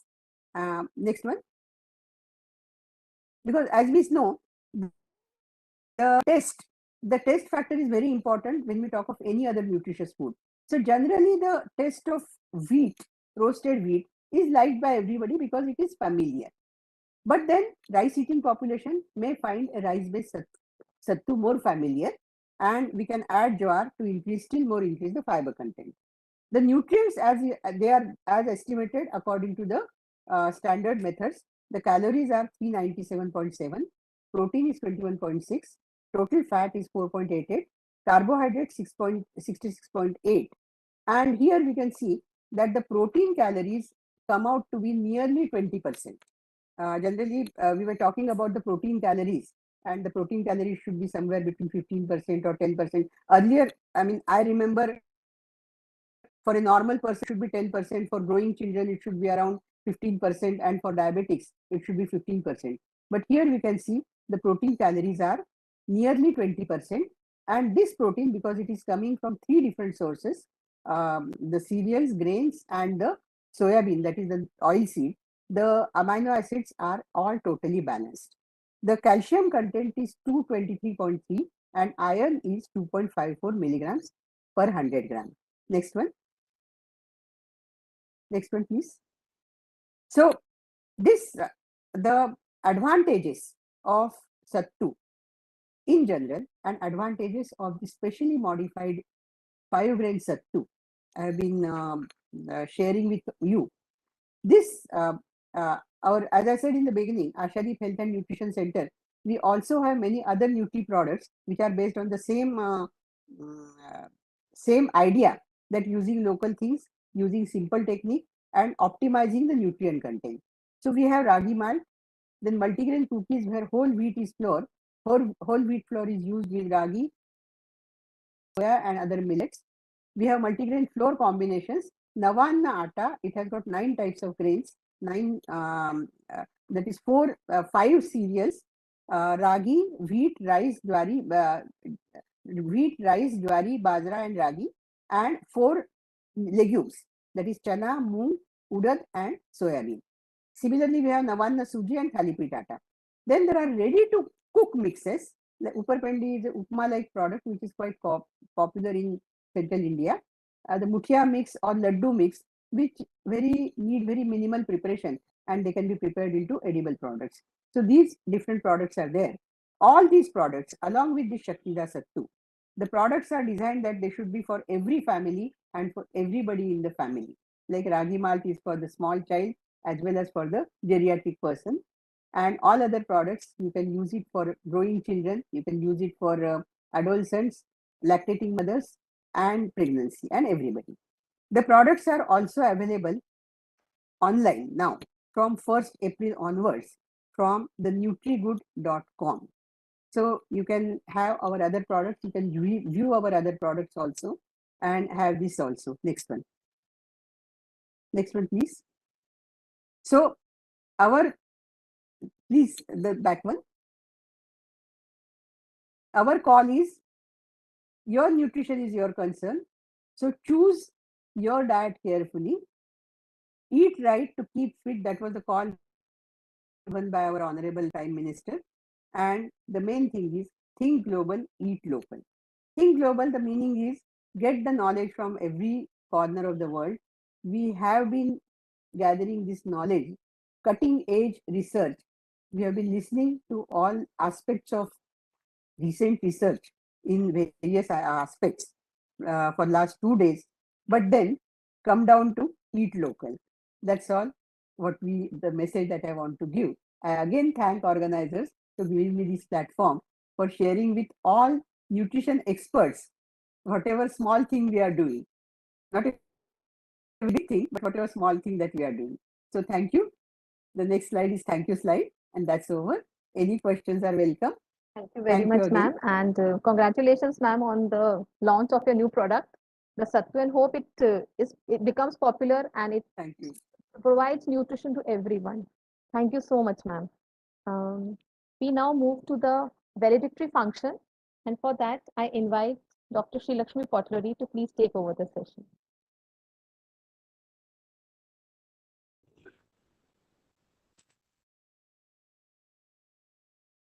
Audio. Sri Lakshmi. Yes, ma'am. Sorry. Good evening, all of you. I'm delighted to be here to conduct this valedictory session. I would like to request Secretary NSI Nagpur Chapter, Ms. Vinita Mehta, for the 2-day report of 18th National Annual Scientific Conclave. Thank you so much, Sri Lakshmi ma'am. Thank you so much, Sri Lakshmi ma'am. Am I audible? Yes, you are audible. Thank you, ma'am. Good evening, everyone. Report of 18th National Scientific Conclave organized by Nutrition Society of India Nagpur Chapter. A 2-day 18th National Scientific Conclave was successfully organized on 26th and 27th March by Nutrition Society of India Nagpur Chapter in collaboration with Sadabai Raisoni Women's College Nagpur. On first day, 26 March, Dr. Rekha Sharma, Convener, NSI-NC, welcomed all the esteemed guests and delegates. She briefed about the theme and scientific conclave agenda. Professor A. Radha, founder, convener, and vice president, NSI headquarters, shared the importance of mental health and well-being, which was badly affected during pandemic COVID-19. Dr. Sabiha Wali, the mentor, shared her experiences of NIN Hyderabad visits and appreciated the Organizing Committee for organizing National Scientific Conclave 2022. Dr. R. Hemalatha, Director, NIN-ICMR, NIN-ICMR and President NSI Headquarters, delivered a presidential address and keynote address and appreciated the organizing committee for the conclave. Dr. Renuka Mainde and Mrs. Pridnath Bagalkote assisted in release of souvenir at the hands of Honorable Director NIN-ICMR Dr. R. Hemalatha. Mrs. Vinita Mehta, Secretary NSI-NC, presented the activities of Nagpur chapter for the year 2020 to 2022. Dr. Shakti Sharma, co-convener, was the master of ceremony. Dr. Sumita Jain was the master of ceremony for the first plenary session. She introduced and welcomed the chairperson, Dr. Rekha Sharma. The chairperson introduced the speaker, Dr. Meena Hariharan, Professor, Center for Health Psychology, University of Hyderabad. Dr. Meena Hariharan spoke on India and psychosocial response of COVID-19. Dr. Kavita Bakshi welcomed all the delegates and introduces judges, Dr. Dinesh Kumar and Dr. Prakash Itankar, for oral research paper presentation session. In all 6 oral research papers were presented by the research scholars of different colleges, included Department of Home Science, RTMNU, IGNU MSc, DFSN, LAD and SRP College and Government Ayurvedic College. Dr. Rita Bhargav and Dr. Kavita Gupta conducted the oral paper presentation session. About 135 delegates attended the conclave. On second day, 27th March, Dr. Shakti Sharma welcomed all the delegates. Dr. Kavita Gupta introduced the chairperson, Mrs. Jayashree Pendharkar. Guest speaker, Dr. Sylvia Fernandez, ma'am, spoke on role of nutrition and environment on cognitive function. Dr. Rita Bhargav introduced chairperson, Dr. Prakash Itankar. Guest speaker, Dr. Dinesh Kumar, sir, delivered his talk on emerging challenges on nutrition-pollutant interactions. Dr. Renuka Mainde, in our third session, introduced chairperson Dr. Sabiha Wali ma'am. Dr. Raghu Pullakhandam delivered his talk on RDA 2020 for holistic health. Dr. Sri Lakshmi proceed the valedictory function. We are honored with the presence of guest of honor, Dr. Laxmaiah sir, and esteemed guest speakers present in the conclave. Result of the scientific oral and poster competitions will be declared soon. Best wishes to all the participants. Thank you so much. Thank you, Vinita, for the elaborated report. Now, I'm immensely privileged to have the opportunity of welcoming our today's distinguished guest of honor, Dr. Laxmaiah sir. He is the Secretary of Nutrition Society of India, Headquarters. Sir is an epidemiologist and public health nutrition specialist in the Division of Community Studies. He trained in medicine and public health. Sir has been researching extensively in the areas of public health and nutrition. He has vast experience in carrying out epidemiological, operational, and intervention trials in health and nutrition in areas such as undernutrition and overnutrition. He is an execution in charge for the activities of the National Nutrition Bureau. He is a faculty member for regular as well as ad hoc training programs being organized regularly in the institution. Sir also serves a guest faculty in training programs organized by many reputed medical institutions, universities, and NGOs. He is an author of many published resources, such as more than 50 papers in national and international journals, 3 book chapters, and several papers in proceedings of national and international conferences. He serves an advisory committee member in health and nutrition for reputed government bodies like Department of Science and Technology, Midday Meal Program, and National Disaster Management Authority. We are delighted to have you, sir. We welcome you, sir. Over to you, sir. Good evening, everyone, and thank you for your good words. And so I'm very happy that, and I'm very thankful to be here. And I'm thankful for the organizing committee for inviting me to present in the valedictory function. So I was very happy that because yesterday also it is a 2 days conclave, and it was a very good and very informative. And I'm very happy that, and the most of the academic feast is given by my colleagues, most of our colleagues, NIN, Dr. Hemalatha, Dr. Dinesh Kumar, Dr. Raghu, and Dr. Sylvia. So that way, I'm very happy that, and because it is a overwhelming response for the new information, and especially they focused on the present scenario and present requirement of the nutrition research and what we have achieved at NIN, and also most of the nutrition research is shared everyone in this occasion. So especially I thank Dr. Professor A.N. Radha, because she is a very very experienced professor in nutrition, and she is also the vice president of NSI, and Rekha Sharma is a convener. So then is a convener of Conclave, this 18th National Scientific Conclave, Nutrition Society, especially the Nagpur chapter, and Dr. Shakti Sharma, co-convener, and Miss Vinita Mehta, she is the secretary of the nutrition chapter.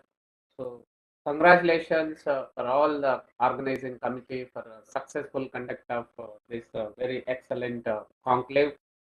And it is a after reading the report, I was very much impressed because the activities the chapter is taken up during the last year is a very excellent and very informative, and so many even dissemination activities. The one of the NSI objectives are the same, because the dissemination of nutrition research for everyone, and even nook and corner of the country, that is the main objective of the NSI. So that as the NSI chapter is well performed in that objective, and really it is great, and once again congrats this Nagpur chapter. So and the topic also very appropriate topic is selected for this the cutting edge of recent advances in nutrition, and especially the mental health and RDA, the revised RDA recently this ICMR NIN is published 2020. I was also a part of this RDA because I have also contributed to 3 chapters in this. It is really because this revision was done several times, but this time is more efforts gone to as a scientific basis, and you might be appreciated that the reference values and the EAR and the RDA is fixed on a scientific basis, more scientific basis this time. So the Dr. Hemalatha also given the first presidential address because she touched upon several issues on nutrition issues, and especially what are the things are included in revised 2020 RDA, and then what are the implications, policy implications by implementing this RDA. So she nicely narrated, and I hope everybody now cleared their doubts, because so many people are even asked me, so what is the ER, why should we adopt ER, and those kind of questions also. Even Dr. Raghu also now presented very well, and that way, so we are clearing so much doubts for all the dietitians and other nutrition professionals. So why should we adopt, why should we change our RDA to then ER? So RDA is always targeted to, it is a 97.5% of population adequacy. But if you target the 97, the argument is if you target that 97.5 everyone, so the chances of increasing the levels of intake, it may lead to upper the UTL, upper limit. So that is the problem. So then we are comfortable with the ER estimated average. That target is only 50% of adequacy, and 50% is deficiency will be there. So there is a safe level of intakes, even higher socioeconomic group. That is the main idea for the switching over to ER. So that's what Dr. Raghu clearly he explained, and he explained in his presentation. And this is the time because even a lot of several speakers also stressed upon that the nutrition is a previously it was a buzzword and now it is a household word because everyone is recognize that nutrition is such an important thing and especially nutrition, infection and immunity. So these are the issues everywhere in scientific forums also discussed what is the role of nutrition in prevention of infection, especially during COVID pandemic.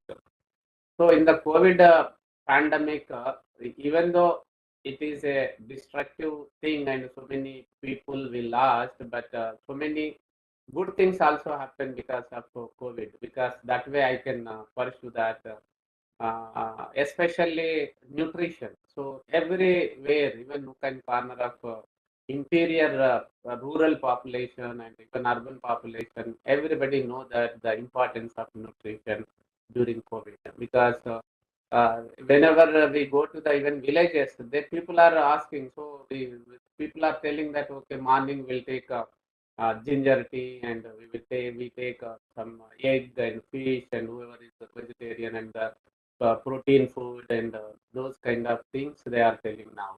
So even if you see the statistics of animal foods is increased double the previous years, and now if you compare the egg, the consumption of eggs is increased, consumption of flesh foods is increased. So that's why people are eating now quality protein food. So then quality protein food and quality fat they are consuming. And lot of we have also observed in some of the recent researches, lot of dry nuts consumption also increased. We surprised because there was no actually dry nut shops previously before 1 year back. Now every colony there is a shop for dry nut shops because that it is a demand and supply. So everywhere the consumption of dry nuts also increased, and especially during this COVID pandemic, a lot of psychological issues also crop up, and for that even Dr. Meena Hariharan, she nicely explained and uh, how to focus those things and how to manage these psychological problems and other things. So a lot of importance is gained. And Dr. Sylvia also explained a lot of nutrition and cognition and those things. And this is also very important in this present context. And Dr. Dinesh also explained especially the contaminants and pesticides and other things. So that way is a very nice piece of. This is a really it is academic based and everybody enjoyed by selecting very eminent and important speakers.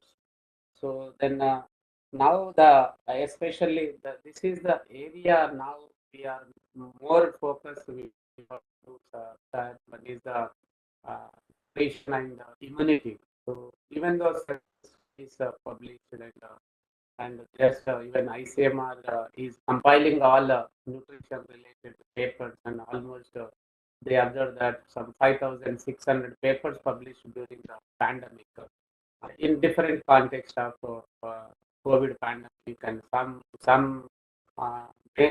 some of the studies especially published on impact of nutrition during COVID and impact of nutrition in controlling comorbidities, and these are the several issues they addressed, and even still more and more research is required in this area, especially. So that's what we discussed now.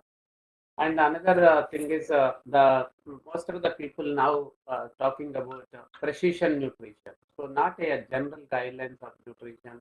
Now each kind of disease, a precision nutrition is required and a precision food requirement is there. So we cannot say that it is generally if you eat fruits and vegetables is enough. Not like that. So if diabetic is there, there should be some precision of menu we have to develop, and some kidney disease is there, some precision of diet we have to give. So in this area we have to focus more and more, and maybe in the next couple of years, a lot of research is required in this area. So because this is the forum for all our nutritionists and nutrition professionals professionals and professors also there, students also there. So everybody, please, your area of research should be one of these challenging issues, nutrition challenging issues, and especially, and another issue is nutrition and NCDs. This is now we are facing epidemic increase of NCDs, non-communicable diseases. Even though lot of literature is available and a lot of play nutrients on the control of NCDs, especially hypertension, diabetes, and other diseases, and especially cardiovascular diseases. And the more and more research is required in this area also. And the sedentary activity, inactivity is increasing every day, and consumption of processed food intake also increasing.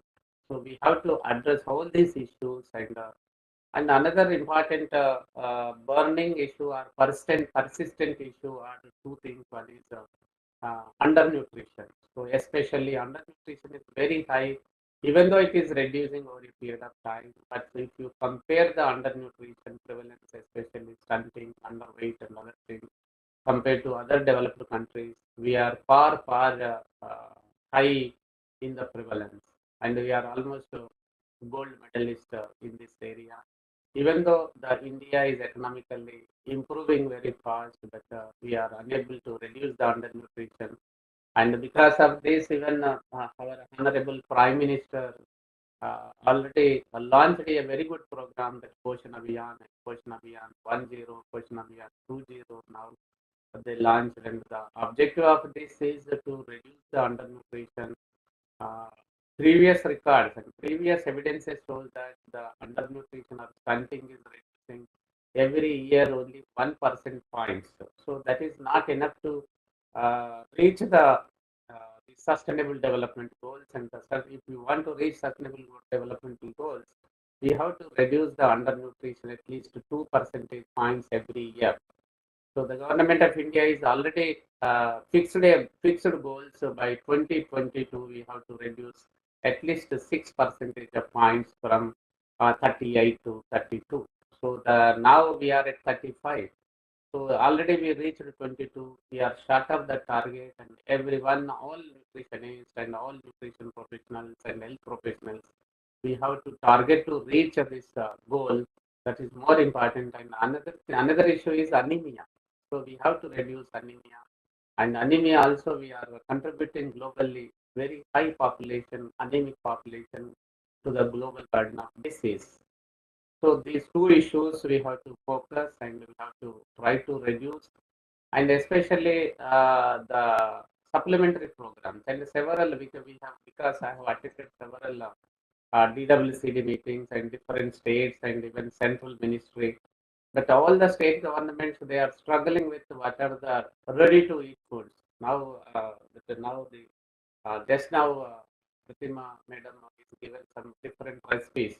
So those kind of recipes we have to develop in this occasion in the state, every state-specific foods, especially that region-specific foods and culturally accepted this THR and other foods also. As a nutritionist, as a nutrition professionals, we have to develop and help the government to supply or supplement this food.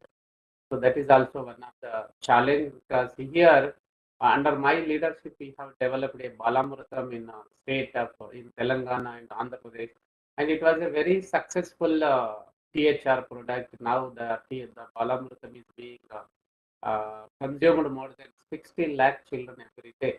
So the acceptability is high.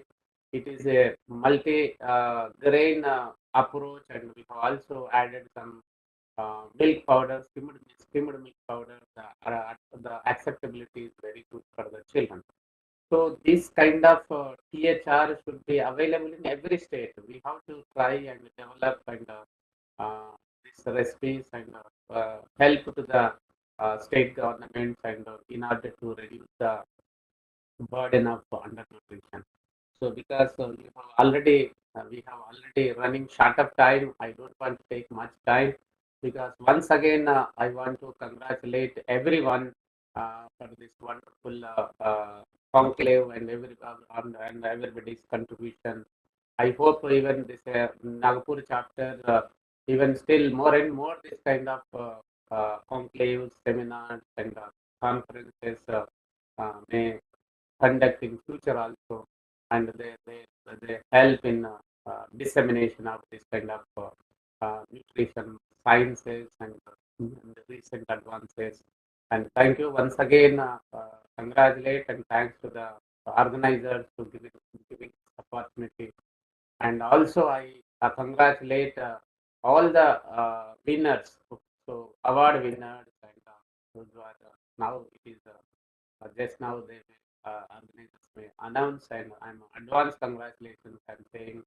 And now I'm concluding with because the focus is required now, more and more research is required, especially in the public health nutrition.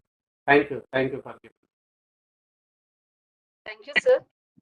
Sir, if you permit me, I want to ask a simple question, because you said you are a part of RDA 2020 committee. So I want to ask a question, sir. Yes, go ahead. Yes, sir.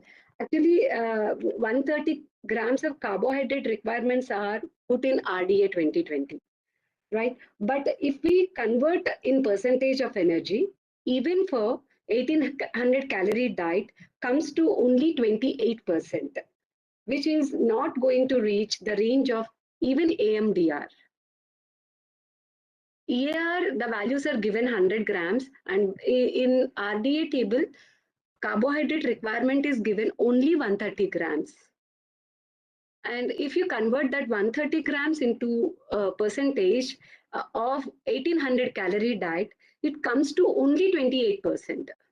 Even it is not even reaching AMDR, which is again newly introduced in RDA 2020.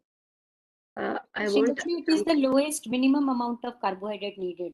But those values, yes, no, in fact, the amount goes above that, but that is the lowest amount that has been given. But that is given in the RDA table. It is the average is around 280 grams of carbohydrate, not 130. 130 may be lower bound, and 230 is upper bound. In different age groups, it is different. Okay, sir. Thank you, sir. Now I would like to request Radha ma'am to say some about the session. Radha ma'am? Radha ma'am, are you there? I think ma'am has some connectivity issue. I'll get back to her. So we can proceed further till then. Okay. So with all our due respect, we would like to thank you for your presence in this session. We really appreciate you taking out time for us from your busy schedule. Thank you once again for sharing your deep knowledge with us. Your words were full of enthusiasm and with valuable knowledge. Thank you so much, sir. Thank you. Thank you so much, sir. Now we are moving on to the much awaited part in every scientific session, as it gives returns to the efforts put in by them throughout their research. It gives sense of achievement and sense of responsibility towards filling further commitments. Now is the time we acknowledge the talent of excellence by prize distribution ceremony. For this, I request our esteemed judges to announce the names of the winners for research paper and poster presentation. I would likely to invite Dr. Dinesh Kumar sir, former scientist NIN-ICMR, presently scientific advisory Sipra Labs, Vice President Nutrition Society of India. Now I also request Dr. Prakash Itankan sir, Professor Pharmacognosy Section, Head Department of Pharmaceutical Sciences, Director Technology Park, RTMNU, Nagpur University. We welcome you, sir. Dr. Dinesh Kumar sir is not there. Itanka sir is there? Itanka sir is there? Yeah, I am here. Yeah.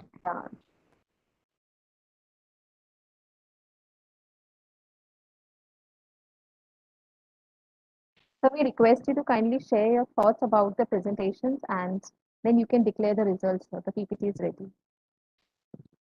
Okay, actually, I could attend 4 presentations yesterday, and what I felt, all of them were equally good, but the research component needs to be further improvised and increased.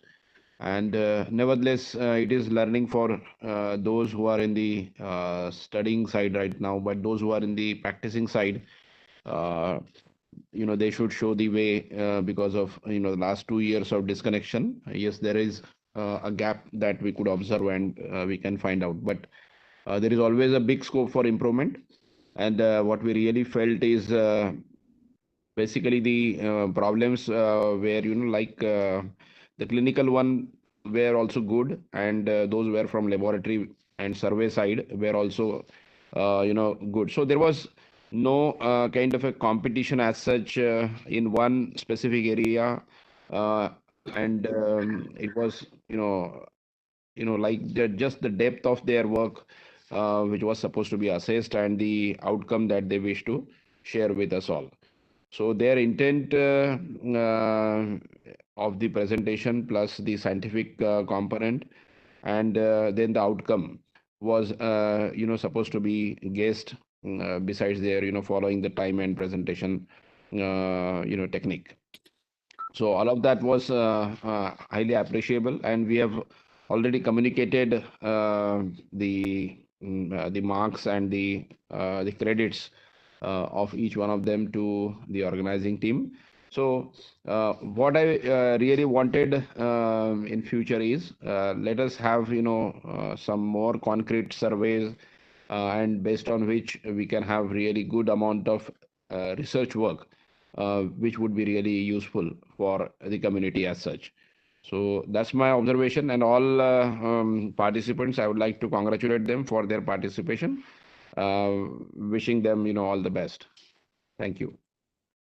Thank you so much, sir. And before I declare the results, I would like to tell the participants that there is a cash prize also, with 1100 rupees for first winner and 500 rupees for second winner, as conveyed to me by the convener of a chapter, Rekha ma'am.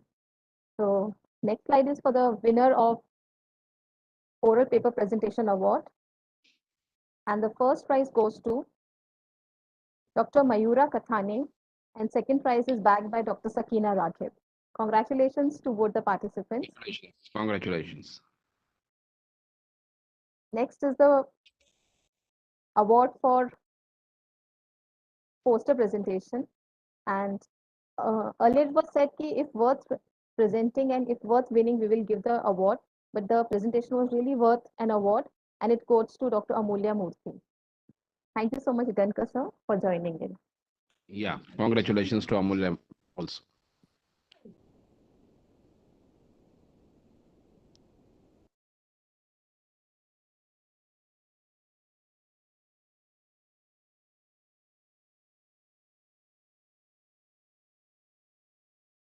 And please unmute yourself, Sri Lakshmi ma'am.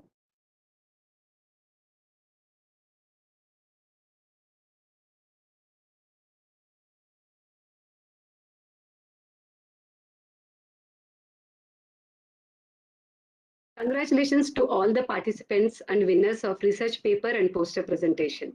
The end of session is the new beginning for many others. On this note, let's conclude a remarkable and memorable valedictory session. Now I would like to request Secretary NSI Nagpur Chapter, Ms. Vinita Mehta, for vote of thanks. Thank you for giving this opportunity. Before Vinita comes in, I request our convener, Rekha ma'am, to please share a few words of wisdom and conclude the session. Thank you, Dr. Shakti. Yes, thank you, Dr. Shakti. And yes, good evening, one and all. Honorable guest of honor, Dr. Laxmaiah, Secretary, NSI Headquarters, Honorable Member of NSI NC, and dear delegates. I want to share the scene behind the curtains of organizing this conclave. If an organization organizes a program, the whole faculty members join together to make the program a big success, who all are located in one place and communicate with each other very efficiently. But the story of NSI Nagpur chapter is very different. All the executive members are spread across the Nagpur city. One of them is located at Mumbai also. And they are from different departments, they have different responsibilities, but still they all join hands together from distant places and organize this program. So no doubt technology has helped us a lot to coordinate our work at a very fast pace.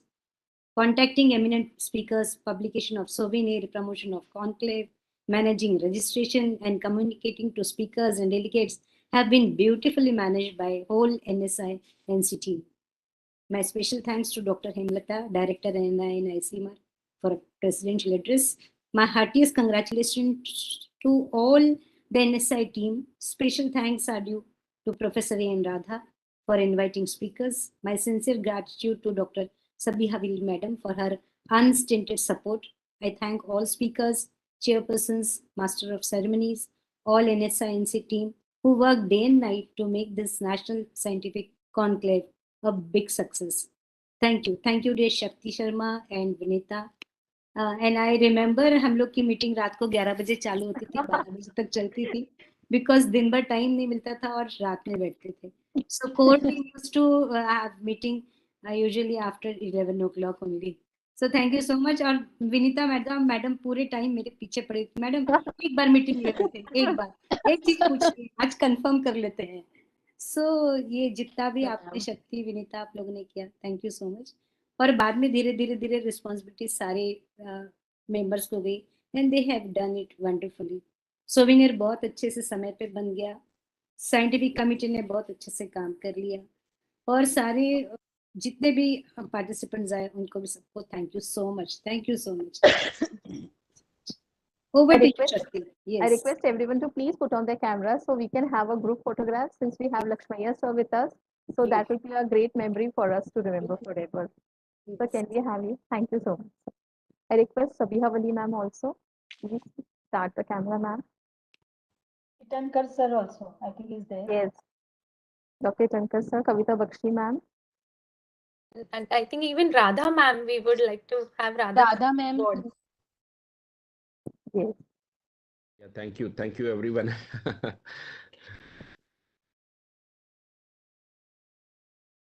I wish this conference keeps going on.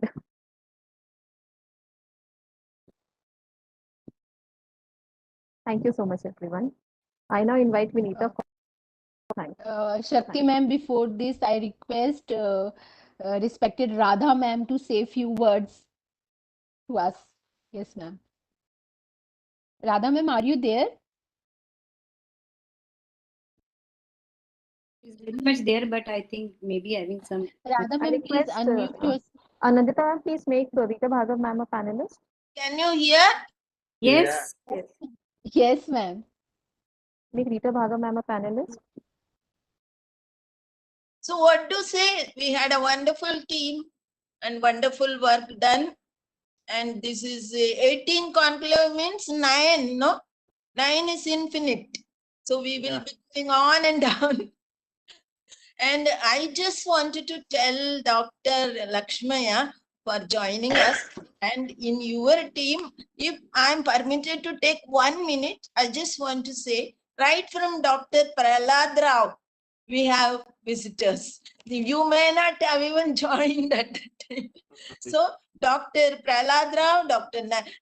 Prahlad Rao came to my college and he spent time with the architect and planned our laboratories to international level standard when we had to accept the donation from donors under 3512A class. So that was a wonderful experience we had.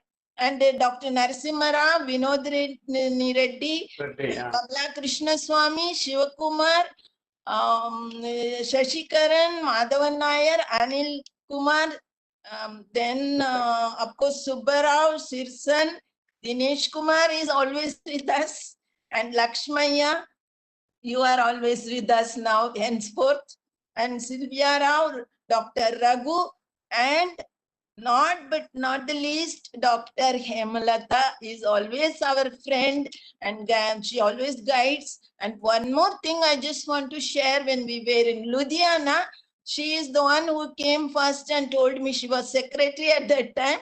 And you are going to have a surprise, she said, in general body meeting. I was wondering what is the surprise. Then it was announced that we got the award. First time for best performance. Nagpur was the first chapter who got the firstly incepted prize. So, and I just want all the members to note that and keep it up forever. And especially Dr. Shashikaran always helped us. And yesterday's message also he has given.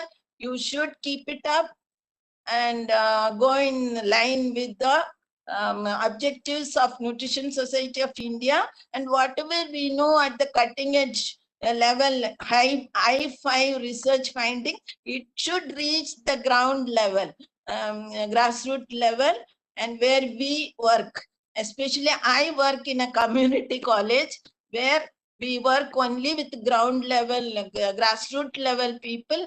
And during the pandemic time, I have witnessed how much trouble they had undergone because the children couldn't learn because they never had computer facility or phones, smartphone. So they were all in this inside and they were getting depressed. And all mental health, that is why we had chosen mental health. And they always used to ask me how to come out of that and make ourselves normal. So there are n number of yoga class, mudra class, and this and that, and all the Ayush people, they design some courses, everything. But boosting internal coping skills becomes very difficult. So we need to do all research to find out how to boost mental health. And there is, I was just seeing one person, 126-year-old gentleman who got Padma Shri. He also gave some hints how to be healthy and mentally stable. So at the age of 126, he could tell how to be stable. That means a long way to go for us to be healthy and with all mental health. And so now the craze is what Mr. Pichai, this one is having, Sundar Pichai is doing. He says non-sleep deep rest, NSDR, is becoming very popular these days. So I just want NIN to tell us all these have got any scientific basis or just people popularize. So how to connect with mental health and physical health? So it is, though it is interrelated. So there are n number of things people say, superfood, that food, chronic food. So all these have got any scientific basis. That's what I just wanted to know. And mine is just random thought because I'm not in the picture of speaking or anything. So you must excuse me if anything irrelevant has come. But still, I congratulate once again every member, especially my convener, co-convener, and secretary, and all the speakers, and everyone. Thank you, one and all. Let's keep up A the big thank you to you, fight. ma'am. Ma'am, we thank you a lot for inviting all the guests and making this a real feast for all of us, ma'am. Thank you so much, ma'am. I now invite Vinita Mehta to please propose her formal vote of thanks. Thank you, Shakti ma'am. It's my great honor and privilege to propose the vote of thanks on this memorable conclave. On behalf of NSI Nagpur chapter, I thank our esteemed guest, Dr. R. Hemalatha ma'am, who despite her busy schedule has found time to grace the conclave. We are highly motivated and inspired by her gracious presence in inaugural session yesterday. We are thankful to our guest of honor, respected Dr. A. Laxmaiah sir, for accepting our invitation and grace the occasion today. Sir, thank you so much for all your encouragement and kind words. We are really thankful for our 18th National Scientific Conclave esteemed guest speakers, Dr. Dinesh Kumar sir, Dr. Sylvia Fernandez ma'am, Dr. Raghu Pullakhandam sir, Dr. Meena Hariharan ma'am, for their wonderful informative lectures. Thank you for guiding our delegates on important topics and sharing your knowledge with us. I would like to take this opportunity to express our hearty thanks to our founder, patron, mentor, Professor A. Radha ma'am, for her kind support, vision, and continuous guidance for the conclave. I am extremely thankful to our mentor, Dr. Sabiha Wali madam and Dr. Rekha Sharma ma'am for her unstinted support and valuable guidance.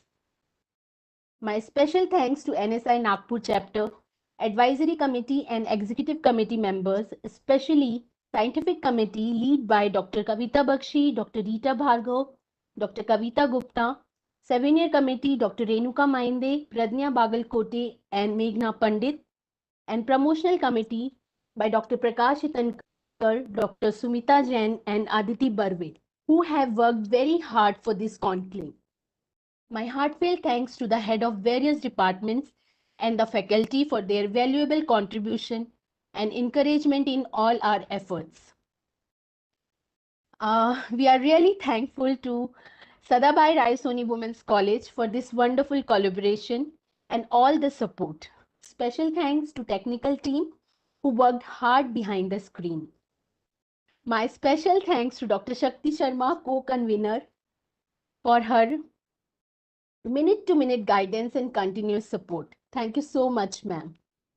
I really thank all the delegates who participated in this 2-day conclave and presented their research scientific work. Heartiest congratulations to Dr. Mayura Katne and Dr. Sakina Rakib for winning the prize.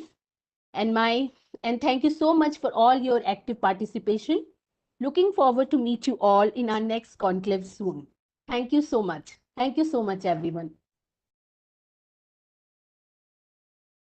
Thank you, everyone, and congratulations to you all for the wonderful conference. Thank you, ma'am. I request you all congratulations to everyone. Yeah. Yes, Heartiest congratulations, ma'am. And congrats, Sakina and Mayura. Yes. Wonderful. It was a nice feast of 2 days. I request all the respected dignitaries present here to please open your videos. We will take one small. If the winners are there, they can also open their video. Please join. Yeah, you can ask them to Mayura join. and Sakina, please join. Mayura, Sakina, and Amulya. Amulya, Dr. Amulya, are you there? Kavita Kesharwani, Meghna, Bali Sam ma'am. has not. No, the winners are not there. Otherwise, I would have asked them. Nowadays, people are least bothered about their awards. They should have come to see at least results. They were there. I think Sakina has put in. I'm here. Yeah, Sakina was there. Yeah, Dr. Amulya is also there. Sakina was there. Yes. Dr. Amulya, can start your video. Sakina was there a few minutes before. I think.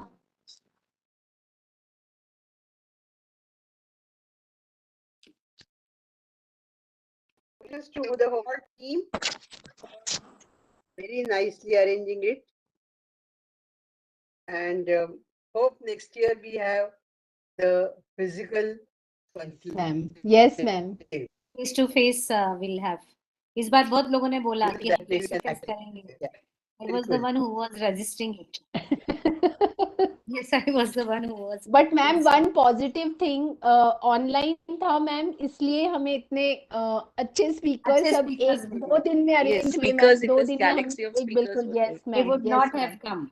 यदि हमने online offline लिया रहता तो शायद इतने सारे speakers.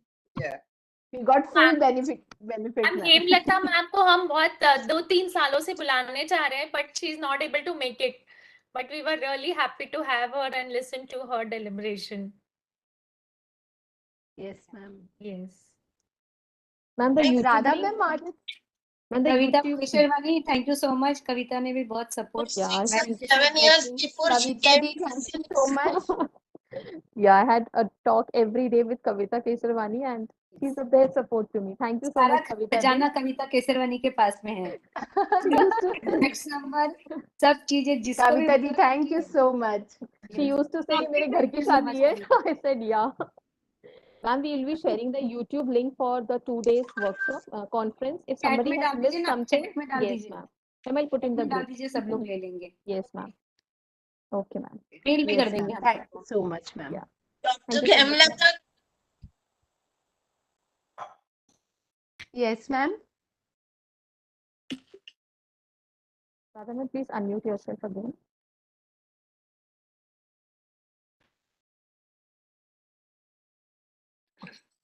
Yeah, ma'am is unmuted. you heard? Yes, ma'am. Dr. Hemalatha came 6 or 7 years back to SIMS Hospital lecture. Oh. So she has Okay, come to ma'am. Nagpur. But to NIN, she couldn't. NSI, she couldn't come. So I told her this year you have to come. Because she missed the conference in Madras also, she couldn't. Yes, ma'am. Big thank you to you, ma'am. Thank you, Radha ma'am. Thank you. Thank you so much. For what? ये हमारी ये वाली team के तरफ से thank you. NSI की नई team आने वाली ना अभी नेक्स्ट इसमें, ये टीम आपको धन्यवाद कर रही है। Yes, ma'am.